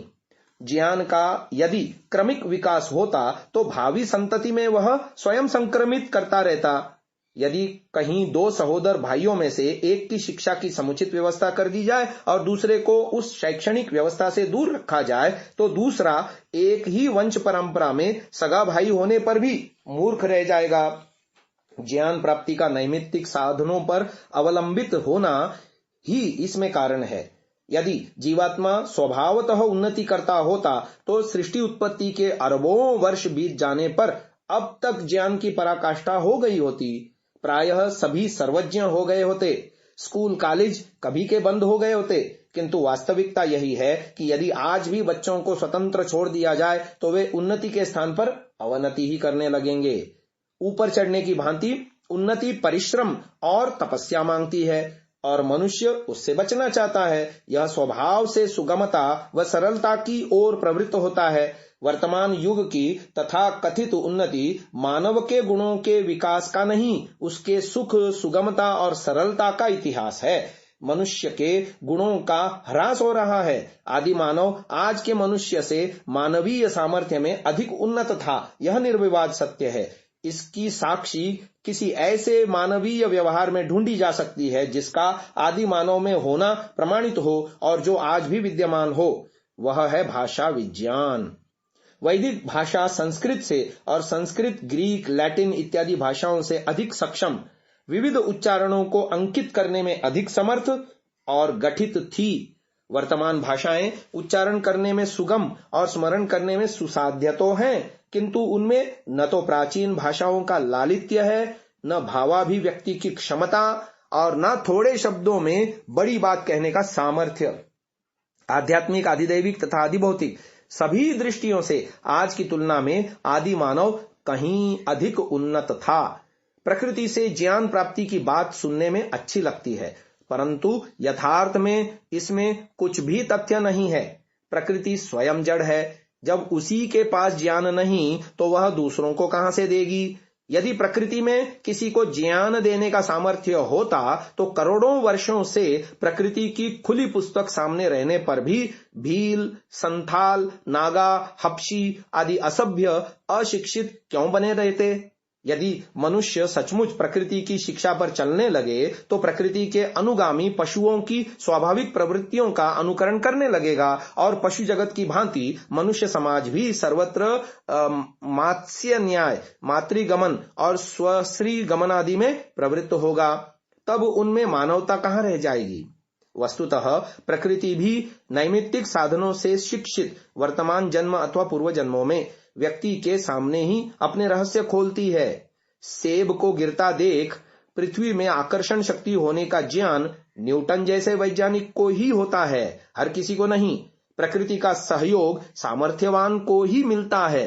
संसार में होने वाली घटनाएं भी प्रतिभाशाली व्यक्ति को ही शिक्षा देती हैं। आदमी को मरता देख अथवा अर्थी को जाता देख दयानंद और बुद्ध की तरह हर कोई घर छोड़कर अमरता की खोज में नहीं निकल पड़ता। संसार में रूप ज्ञान तो पशु पक्षी आदि सभी को प्राप्त है, पर उनको प्रत्यक्ष के अतिरिक्त अनुमानादि जन्य ज्ञान, कारण को देखकर कार्य का ज्ञान अथवा लिंगों को देखकर लिंगी का बोध नहीं होता, परंतु परीक्षणों से प्रमाणित हो चुका है कि प्रशिक्षण और अभ्यास से कुछ हद तक यह संभव है। इससे यही सिद्ध होता है कि बिना निमित्त के मात्र सामान्य ज्ञान से विशेष ज्ञान की उत्पत्ति नहीं होती। सृष्टि को देखने मात्र से ज्ञान की वृद्धि संभव नहीं। प्राकृतिक जगत भी ज्ञेय अर्थात जानी जाने वाली सामग्री है, परंतु दीवार पर टंगे नक्शे अथवा मॉडल को देखकर भी अध्यापक के बताए बिना उसका ज्ञान नहीं होता। इस प्रकार प्राकृतिक जगत से भी किसी निमित्त के बिना कुछ नहीं जाना जा सकता। मनुष्य सामाजिक प्राणी है, अतः यह कहा जा सकता है कि सब मिलकर पारस्परिक आदान प्रदान के द्वारा ज्ञान का संग्रह कर लेंगे, परंतु ऐसा होना संभव नहीं है। बहुतों की अल्पज्ञता व उनके सामान्य ज्ञान से भी विशेष ज्ञान का उद्भव नहीं हो सकता। बुझे हुए सैकड़ों दीपक एक साथ मिलकर भी प्रकाश नहीं कर सकते। पशुओं का उदाहरण हमारे सामने है। सब में स्वाभाविक ज्ञान होने पर भी लाखों भेड़ बकरियां मिलकर रोटी बनाने, पुल बनाने अथवा अपने खाने के लिए घास उगाने जैसा कोई विशेष रचनात्मक कार्य करने में असमर्थ हैं। गाय घोड़े आदि मिलकर सामूहिक बुद्धि के सहारे अपने रोगों की चिकित्सा के लिए आज तक एक चिकित्सालय यानी वेटरनिटी हॉस्पिटल नहीं खोल सके। 9 अयोग्य छात्रों के अपूर्ण ज्ञान को एकत्र करके भी वह ज्ञान उपलब्ध नहीं होता जो 10वें एक ही योग्य छात्र द्वारा हो सकता है।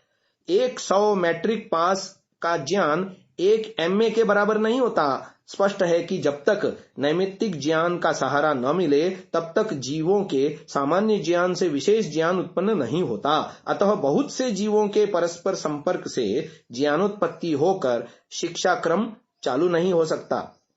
वस्तुतः नैमित्तिक ज्ञान के बिना स्वाभाविक ज्ञान भी पूरी तरह सार्थक नहीं होता। प्रत्येक ज्ञानेन्द्रिय को बाह्य सहायता की अपेक्षा है। सूर्य अथवा उसके स्थानापन्न दीपक आदि के अभाव में आंख देख नहीं पाती। आकाश के बिना कान, वायु के बिना त्वचा, जल के बिना जिह्वा और पृथ्वी के बिना प्राण का होना व्यर्थ है। जिस प्रकार बाह्य सहायता के बिना मनुष्य की बाह्येंद्रियां काम कार्य नहीं कर सकती, उसी प्रकार अंतर इंद्रिय बुद्धि भी बाह्य सहायता के बिना कार्य नहीं कर सकती। अतः जैसे ईश्वरीय व्यवस्था के अनुसार प्राकृतिक नियम ने प्रत्येक ज्ञानेन्द्रिय से पूर्व उसका सहायक देवता उत्पन्न किया, उसी प्रकार सर्वोत्तम एवं सूक्ष्म पदार्थों को जानने के साधन बुद्धि की सहायता के लिए कोई सहायक उत्पन्न न करता, यह कैसे संभव है?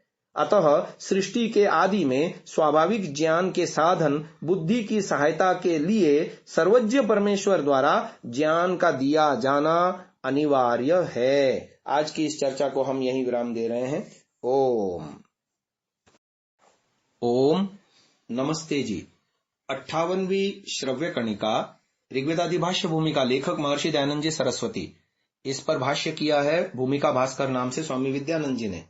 हम वेदोत्पत्ति विषय दूसरे प्रकरण में आपको बात सुना रहे थे। आगे ऋषि दयानंद लिख रहे हैं, मां एवं वाच्यम मैवं वाच्यम ईश्वरेण मनुष्येभ्यः स्वाभाविकं ज्ञानं दत्तं तच्च सर्वग्रंथेभ्यः उत्कृष्टमस्ति। नैव तेन विना वेदानां शब्दार्थ संबंधानामपि ज्ञानं भवितुमर्हति।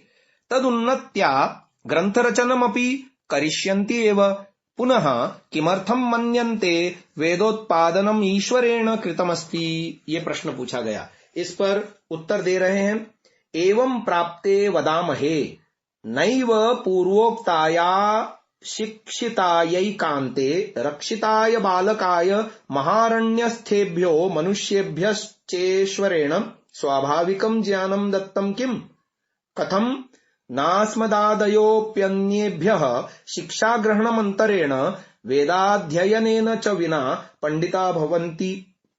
तस्मात् किमागतं न शिक्षया विना ध्ययनेन च स्वाभाविक ज्ञानमात्रेण कस्यापि निर्वाहो भवितुमर्हति। यथा अस्मदादिभिरप्यन्येषां विदुषां विद्वत्कृतानां ग्रन्थानां च सकाशादनेकविधं ज्ञानं गृहीत्वैव ग्रन्थान्तरं रच्यते, तथेश्वर ज्ञानस्य सर्वेषाम् आदावुत्पन्नां मनुष्याणामपेक्षा अवश्यं भवति। किंच न सृष्टेरारंभ समये पठन पाठन क्रमो ग्रंथश्च कश्चिदप्यासीत् तदानीमीश्वरोपदेशमन्तरा न च कस्यापि विद्यासंभवो बभूव। पुनः कथं कश्चिज्जनो ग्रंथं रचयेत्? मनुष्याणां नैमित्तिक ज्ञाने स्वातन्त्र्याभावात् स्वाभाविक ज्ञान मात्रेणैव विद्या प्राप्त्यनुपपत्तेश्च। यच्चोक्तं स्वकीयं ज्ञानमुत्कृष्टमित्यादि तदप्यसमञ्जसम्।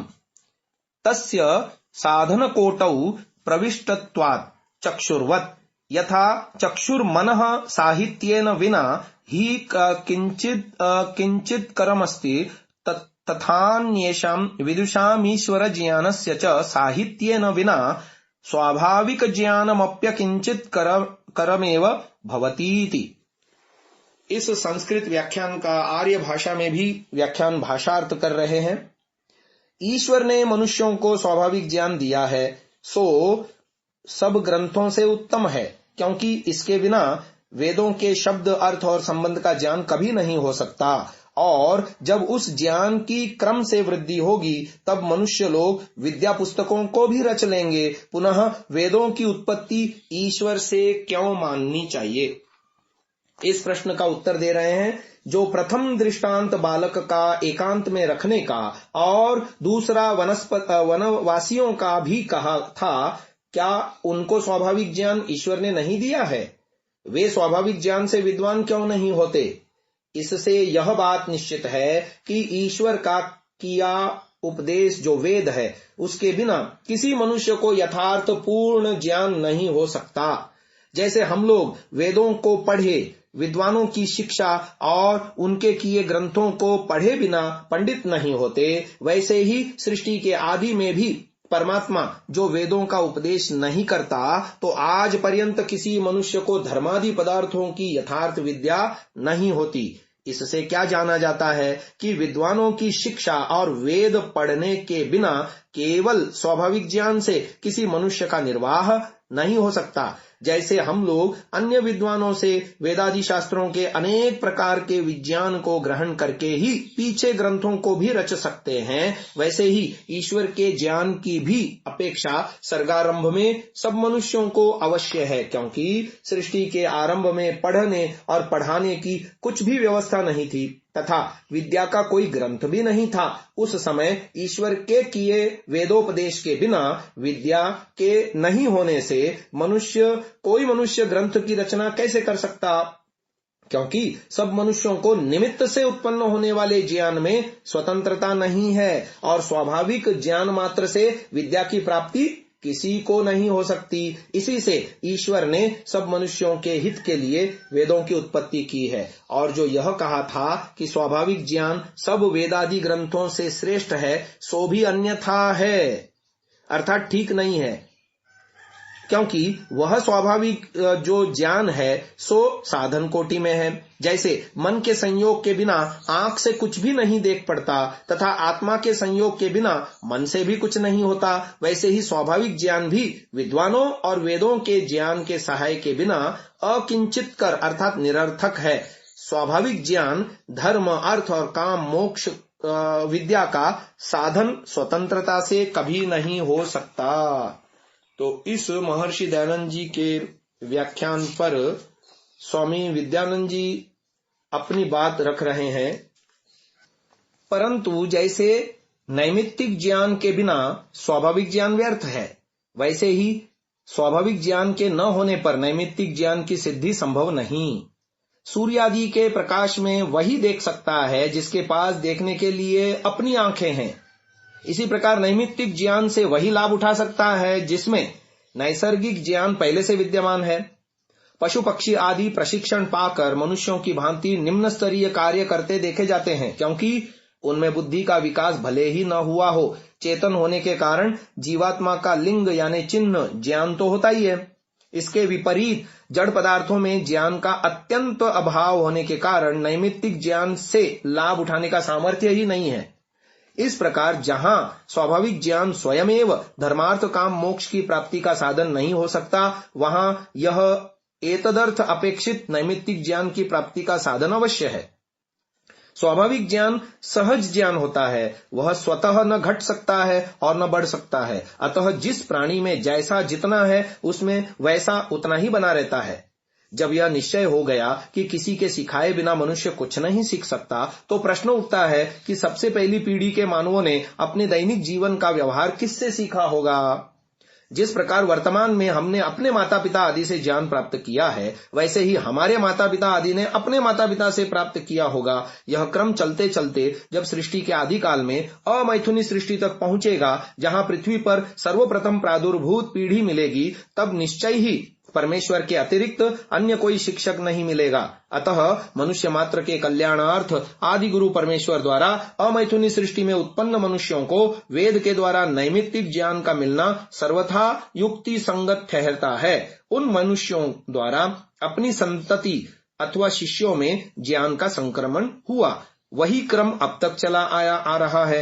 इस प्रकार संसार में जितना भी ज्ञान है उसका आदि स्रोत परमेश्वर ही ठहरता है। इसीलिए महर्षि पतंजलि जी ने अपने योग दर्शन में स एष पूर्वेशामपि गुरुः काले नानवच्छेदात् योग सूत्र 1:26 में कहकर परमेश्वर को गुरुणाम गुरुः, गुरुओं का गुरु अथवा आदि गुरु बताया है।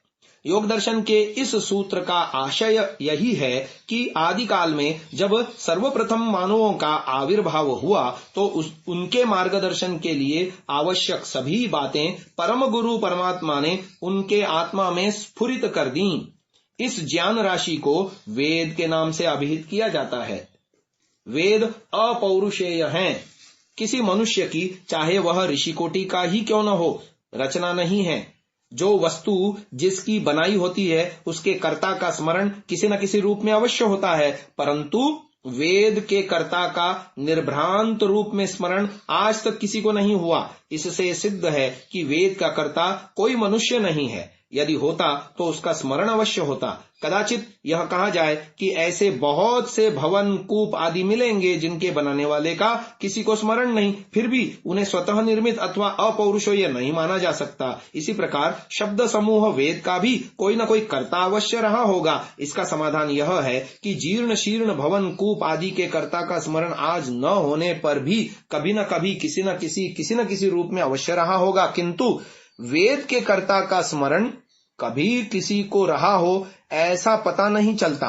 मीमांसा दर्शन की व्याख्या तंत्र वार्तिक पृष्ठ संख्या 101 में कुमारिल भट्ट ने लिखा है, कर्ता स्मरणा भावाद पौरुषेया वेदाः, अर्थात कर्ता का स्मरण न होने से वेद अपौरुषेय हैं। सांख्य दर्शन के रचयिता महर्षि कपिल जी ने भी इसी बात को इन शब्दों में कहा है, न पौरुषेयत्वं तत्कर्तुः पुरुषस्याभावात्, सांख्य दर्शन 5:6।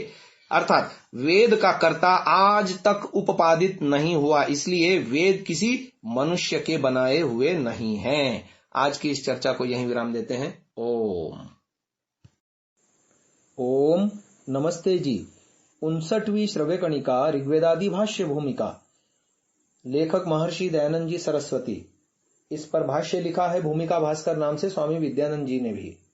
हम गत श्रव्य कणिका में भूमिका भास्कर में से वेदों के अपौरुषेय होने पर बात आपको बता रहे थे, उसी बात को और आगे बढ़ाते हैं। वेद के ईश्वरीय रचना होने के संदर्भ में सायणाचार्य ने लिखा है, यदि वेद वाक्यों का कर्ता कोई शरीरधारी होता तो चिरकाल के पश्चात भी उपलब्धि के अभाव में अवश्य याद रहता, और क्योंकि वह किसी को स्मरण नहीं है इसीलिए वेदों का कर्ता कोई अशरीरी है ऐसा निश्चय होता है। इसी प्रसंग में पूर्व पक्ष की उद्भावना करते हुए सायण लिखते हैं, यदि वह वेद रचयिता अस्मृत है तो क्या वह किसी एक के द्वारा अस्मृत है या बहुतों के द्वारा? यहाँ प्रथम पक्ष ठीक नहीं, क्योंकि घटादि वस्तु यदि देवदत्त को स्मरण नहीं तो वह विष्णुमित्र को स्मरण हो सकती है। दूसरा पक्ष भी ठीक नहीं, क्योंकि जैमिनियों के द्वारा स्मरण न होने पर भी कणाद गौतम आदि के द्वारा वह कर्ता स्मृत है। इसका समाधान करते हुए सायण कहते हैं, परंतु उनके द्वारा भी कोई पार्थिव शरीरधारी स्मृत नहीं है। वस्तुतः मुक्त और अमुक्त जीवों में से कोई भी वेद की रचना नहीं कर सकता। अमुक्त जीव तो भ्रम, प्रमाद और विप्रलिप्सा आदि दोषों से ग्रस्त होने के कारण सर्वज्ञानमय तथा निर्भ्रांत वेद की रचना करने में सर्वथा अयोग्य है।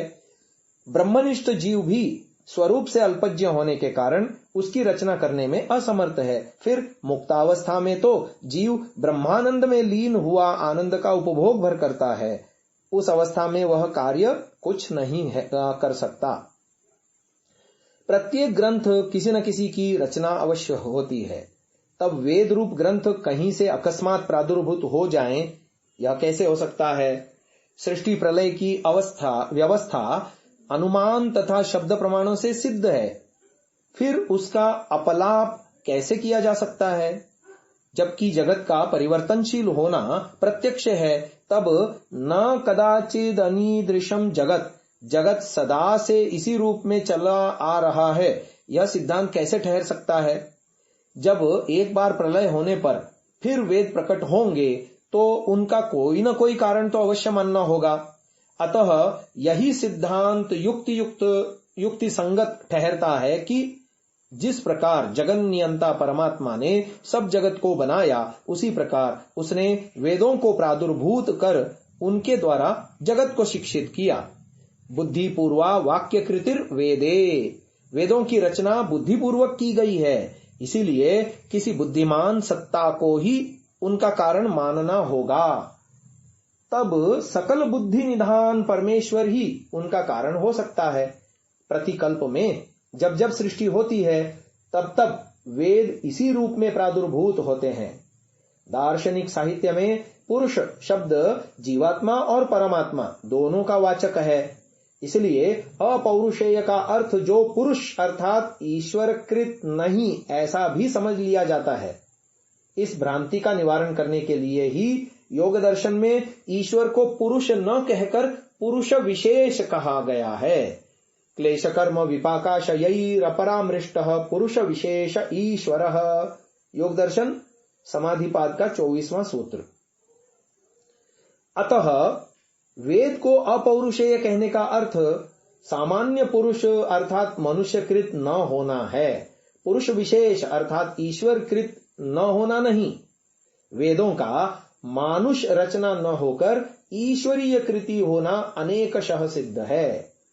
परमात्मा की एक संज्ञा कवि है, उस कवि के 2 काव्य हैं, एक शब्द रूप जिसे वेद चतुष्टय कहते हैं और दूसरा अर्थ रूप जिसे जगत कहते हैं।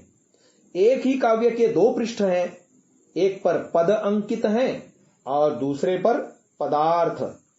पहला न ममार न जीर्यति अजर और अमर है, जबकि दूसरा नित्य परिवर्तनशील है। वेद के ईश्वरीय रचना माने जाने में कणाद ने यह तर्क दिया है कि धर्म पद वाच्य पदार्थों के रूप में विस्तृत जगत जिस प्रक्रिया से अभिव्यक्त किया जाता है, उसका विवरण उसी रूप में वेदों में पाया जाता है। यह मान लेने पर कि इस नाम रूपात्मक जगत का रचयिता परमेश्वर है, यह मानना होगा कि उसकी प्रक्रिया को भी वही जान सकता है, न कि मानव जिसका जगत रचना में कोई हाथ नहीं है। इससे स्पष्ट है कि ईश्वर रचित जगत और उसकी अभिव्यक्ति की प्रक्रियाओं का यथातथ वर्णन जिस ग्रंथ में होगा, वही ईश्वर की रचना होगा। जैसे एक शिल्पी किसी यंत्र का अथवा कोई वैद्य किसी औषधि का निर्माण करता है और उसका विवरण देने के लिए एक ग्रंथ की रचना करता है, तब दोनों में सामंजस्य होने पर यह सिद्ध होता है कि वे दोनों एक ही व्यक्ति की रचनाएं हैं। वैसे ही वेद ब्रह्म का सिद्धांत ज्ञान यानी थ्योरी है और सृष्टि उसकी प्रायोगिक रचना यानी लेबोरेटरी है।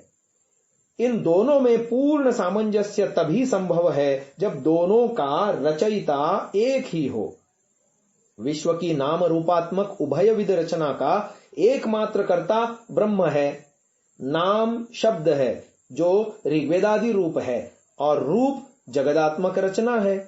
अतः ब्रह्म के बनाए जगत और उसी के द्वारा प्रादुर्भूत वेद में समन्वय आवश्यक है।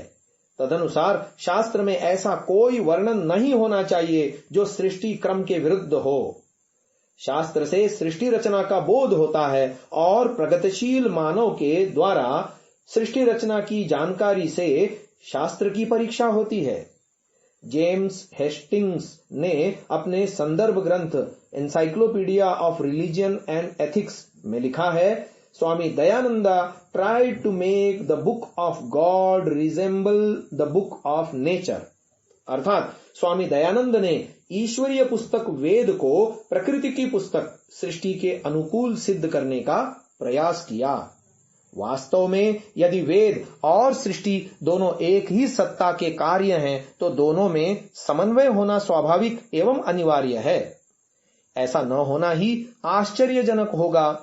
यदि भूगोल की पुस्तक का लेखक और उसमें लगे मानचित्र यानी नक्शे को बनाने वाला एक ही व्यक्ति हो तो यह कैसे संभव है कि मानचित्र में तो दिल्ली को यमुना के किनारे स्थित दिखाएं और पुस्तक के पृष्ठों में उसे गोमती के किनारे स्थित लिखें। संसार में कोई घटना सृष्टि क्रम के विरुद्ध नहीं घट सकती, भले ही अपनी अल्पज्ञता के कारण हम उसकी व्याख्या न कर सकें। सृष्टि की रचना और उसका संकलन ईश्वरीय व्यवस्था तथा प्राकृतिक नियमों के अनुकूल है। वे सभी नियम त्रिकाला बाधित हैं। प्रत्येक पदार्थ के गुणकर्म स्वभाव सदा एक से रहते हैं। अभाव से भाव की उत्पत्ति, कारण के बिना कार्य, अग्नि आदि द्रव्यों द्वारा अपने स्वाभाविक गुणों का परित्याग, बिना माता पिता के संतान उत्पत्ति, बिना फल भोगे प्रारब्ध कर्मों का क्षय, जड़ से चेतन की अथवा चेतन से जड़ की उत्पत्ति, ईश्वर का जीवों की भांति जन्म मरण के बंधन में पड़ना आदि सृष्टि क्रम के विरुद्ध होने से मिथ्या हैं। वेद में जो कुछ है बुद्धिपूर्वक है। सृष्टि क्रम के विरुद्ध उसमें एक भी वचन नहीं है। इन आधार पर वेद का अपौरुषेय होना सर्वथा संगत है। इंग्लैंड के मनीषी W.D. ब्राउन ने वेद की इसी विशेषता का प्रतिपादन करते हुए अपनी पुस्तक सुपीरियोरिटी ऑफ वैदिक रिलीजियन में लिखा है, Vedic religion is thoroughly scientific where science and religion make hand in hand. Here, theology is based on science and philosophy. अर्थात वैदिक धर्म पूर्णतया वैज्ञानिक धर्म है, जहां धर्म और विज्ञान दोनों हाथ में हाथ डालकर चलते हैं। यहां धार्मिक सिद्धांत विज्ञान और दर्शन पर आधारित हैं। इसी प्रकार लुई जैकालिएट नामक विद्वान ने मतांतरों के सृष्टियोत्पत्ति विषयक मंतव्यों का अनुशीलन करने के पश्चात लिखा, astonishing fact, the Hindu revelation Veda is of all revelations the only one whose idea are in perfect harmony with modern science. ये लिखा है the Bible in India volume 2 chapter 1 by L Jacolliot. अर्थात आश्चर्यजनक तथ्य यह है कि एकमात्र हिंदुओं का ईश्वरीय ज्ञान वेद ही है, जिसके सिद्धांत आधुनिक विज्ञान की मान्यताओं के अनुरूप हैं। महानुभावों, आज की इस चर्चा को हम यहीं विराम देते हैं। आगे कल सुनेंगे। ओम ओम नमस्ते जी। 60वीं श्रव्य कणिका ऋग्वेदादि भाष्य भूमिका, लेखक महर्षि दयानंद जी सरस्वती, जिस पर विस्तृत भाष्य लिखा है भूमिका भास्कर नाम से स्वामी विद्यानंद जी ने। हम वेदों की अपौरुषेयता विषय पर द्वितीय प्रकरण जो वेदोत्पत्ति विषय है उसमें से आपको कुछ बातें सुना रहे थे। स्वामी विद्यानंद जी आगे लिखते हैं कि वैदिक धर्म के सिद्धांतों और मान्यताओं के वैज्ञानिक आधार के कारण ही भारत में वैसे अत्याचार नहीं हुए जैसे बाइबिल आदि को ईश्वरीय ज्ञान मानने वाले यूरोप में पृथ्वी को गोल कहने और अनेक लोगों की सत्ता मानने वाले गैलीलियो और ब्रूनो आदि वैज्ञानिकों पर किए गए, जिनका विस्तृत वर्णन डॉक्टर विलियम ड्रेपर ने अपनी पुस्तक history of the conflict between religion and science में किया है। मानव का ज्ञान यत्किंचित अज्ञान मिश्रित रहता है, अतः वह निर्भ्रांत नहीं हो सकता।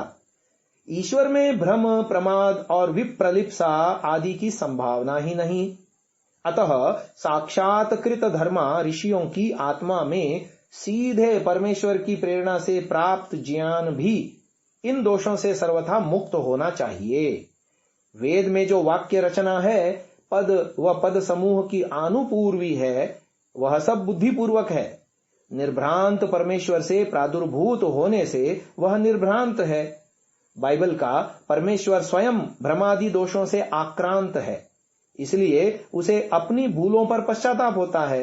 जेनेसिस के 6 अध्याय में परमेश्वर के सृष्टि में मनुष्य को उत्पन्न करने पर पश्चाताप का वर्णन मिलता है। And it repented the Lord that he made man on the earth and it grieved him at his heart. And the Lord said, I will destroy man, whom I have created from the face of the earth, for it repented me that I have made him. इससे पहले वहां लिखा है God made man in his own image, अर्थात परमेश्वर ने मनुष्य को अपने जैसा बनाया। जिसे अपने जैसा बनाया उसे देखकर भी उसे इतना दुख हुआ कि उसे नष्ट कर देने की घोषणा कर दी। भ्रम, प्रमाद आदि से ग्रस्त होने के कारण ही बाइबल के परमेश्वर को अपने किए पर पछताना पड़ा। ईश्वरीय ज्ञान का दावा करने वाले प्रायः सभी ग्रंथ इस प्रकार की असंगत बातों से भरे पड़े हैं। यही उनके मानवीय रचना होने का प्रमाण है। सत असत विवेक में मनुष्य की अंतरात्मा का महत्वपूर्ण योगदान माना जाता है, परंतु भिन्न भिन्न व्यक्तियों के भिन्न भिन्न रूप में उत्पन्न संवेदन या अनुभव अच्छे बुरे व पाप पुण्य का एक समान मापदंड निर्धारित नहीं कर सकते, क्योंकि मनुष्य भय, प्रमाद, विप्रलिप्सा आदि दोषों से सर्वथा मुक्त नहीं हो सकता। ईश्वरीय ज्ञान होने के नाते केवल वेद ही इस कसौटी पर खरा उतरता है। पूर्ण और नित्य परमात्मा से प्रादुर्भूत ज्ञान भी पूर्ण व नित्य होना चाहिए। आदि कवि सर्वज्ञ और मनीषी है, अतः सर्ग के आरंभ में समूचे ज्ञान का एक साथ आविर्भूत होना ही तर्क प्रतिष्ठित है। यदि उसे समय समय पर बदलते रहना पड़े तो ईश्वर में अज्ञान और अपूर्णता का आरोप सिद्ध होता है। परमेश्वर के एक रस होने से उसका ज्ञान भी एक रस या अपरिवर्तनशील होगा। मनुष्यों की संसद तथा विधान सभाएं नई नई परिस्थितियों से निपटने के लिए अपने बनाए कानूनों में संशोधन परिवर्तन करती है। पुराने कानूनों को निरस्त कर नए कानून बनाती रहती है। यह सब जीव की अल्पज्यता के ही कारण होता है।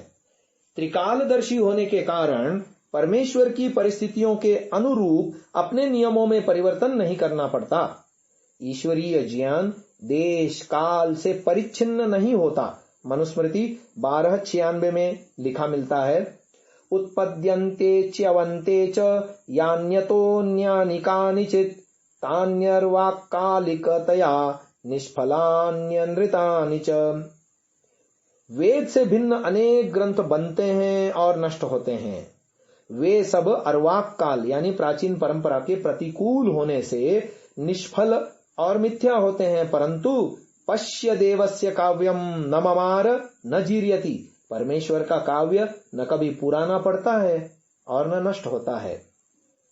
वेद के सिद्धांतों में काल भेद से किसी प्रकार का उलटफेर नहीं करना पड़ता। मनुष्य का ज्ञान बदलता रहता है। भूल प्रतीत होने पर वैज्ञानिकों को स्वयं अपनी मान्यताएं बदलते देखा गया है।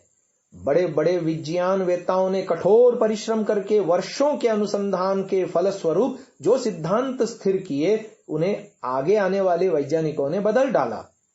डार्विन के विकासवाद अथवा फ्रायड के मनोविश्लेषण का आज वह स्वरूप नहीं रहा जो मूलतः उन्होंने निर्धारित किया था। यही अवस्था आइंस्टीन के सापेक्षवाद की है, परंतु ईश्वर में भ्रमादि दोषों के न होने से उसके ज्ञान वेद में आज तक कोई भूल नहीं निकली। जहां जहां आधुनिक विज्ञान ने वैदिक सिद्धांतों से मतभेद दिखाकर संघर्ष किया, वहां आधुनिक विज्ञान को ही घूम फिर कर वैदिक सिद्धांत स्वीकार करना पड़ा। इसके अनेकों प्रमाण हैं। उदाहरण के लिए पहला प्रमाण दे रहे हैं। आधुनिक विज्ञान ने पहले पहल ऑक्सीजन, हाइड्रोजन आदि को मूल तत्व माना। अन्वेषण से उनकी संख्या बढ़ती चली गई, 65, 93, किंतु अब विज्ञान के मत में शताधिक तत्व मौलिक नहीं, अन्य भी हैं। मौलिक तत्व तो अब 3 ही रह गए, इलेक्ट्रॉन, प्रोटॉन और न्यूट्रॉन, जो हमारे सत्व, रजस और तमस के ही अपर नाम कहे जा सकते हैं। दूसरा प्रमाण दिया जा रहा है, सृष्टि की अब तक की आयु के विषय में अब तक मतभेद रहा।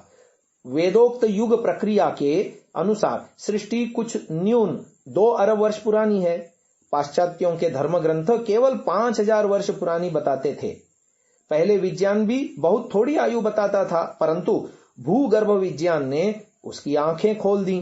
अब पाश्चात्य विज्ञान भी क्रमशः 2 अरब वर्ष मानने लगा है, परंतु भारतीय शास्त्रों की भांति वह वर्ष, मास, दिन आदि की पूरी गणना अभी तक नहीं कर पाया है। उसमें अभी न जाने और कितना समय लगेगा। तीसरा प्रमाण दे रहे हैं, वैदिक विज्ञान शब्द को आकाश का गुण मानता है। पाश्चात्य विज्ञान अब तक उसे वायु का गुण सिद्ध करने में लगा रहा, परंतु रेडियो के आविष्कारक ने उनकी थ्योरी यानी मान्यता बदल दी। आज वह मान गया कि जितने समय में जितनी दूर शब्द पहुंचता है, वायु की गति उतनी नहीं। अब शब्द को ईथर या स्पेस का गुण माना जाने लगा है। ईथर या स्पेस दोनों ही हमारे यहां आकाश तत्व के अंतर्गत हैं। चौथी बात आती है, चौथा प्रमाण, वृक्ष, लता आदि को विज्ञान पहले जड़ मानता था। वेदादि शास्त्र सदा से उन्हें जीव की भोग योनि मानते रहे हैं। स्वनाम धन्य जगदीश चंद्र वसु ने वैज्ञानिक परीक्षणों से वृक्षादि में प्राण सत्ता सिद्ध करके वैदिक विज्ञान को मान्यता प्रदान की।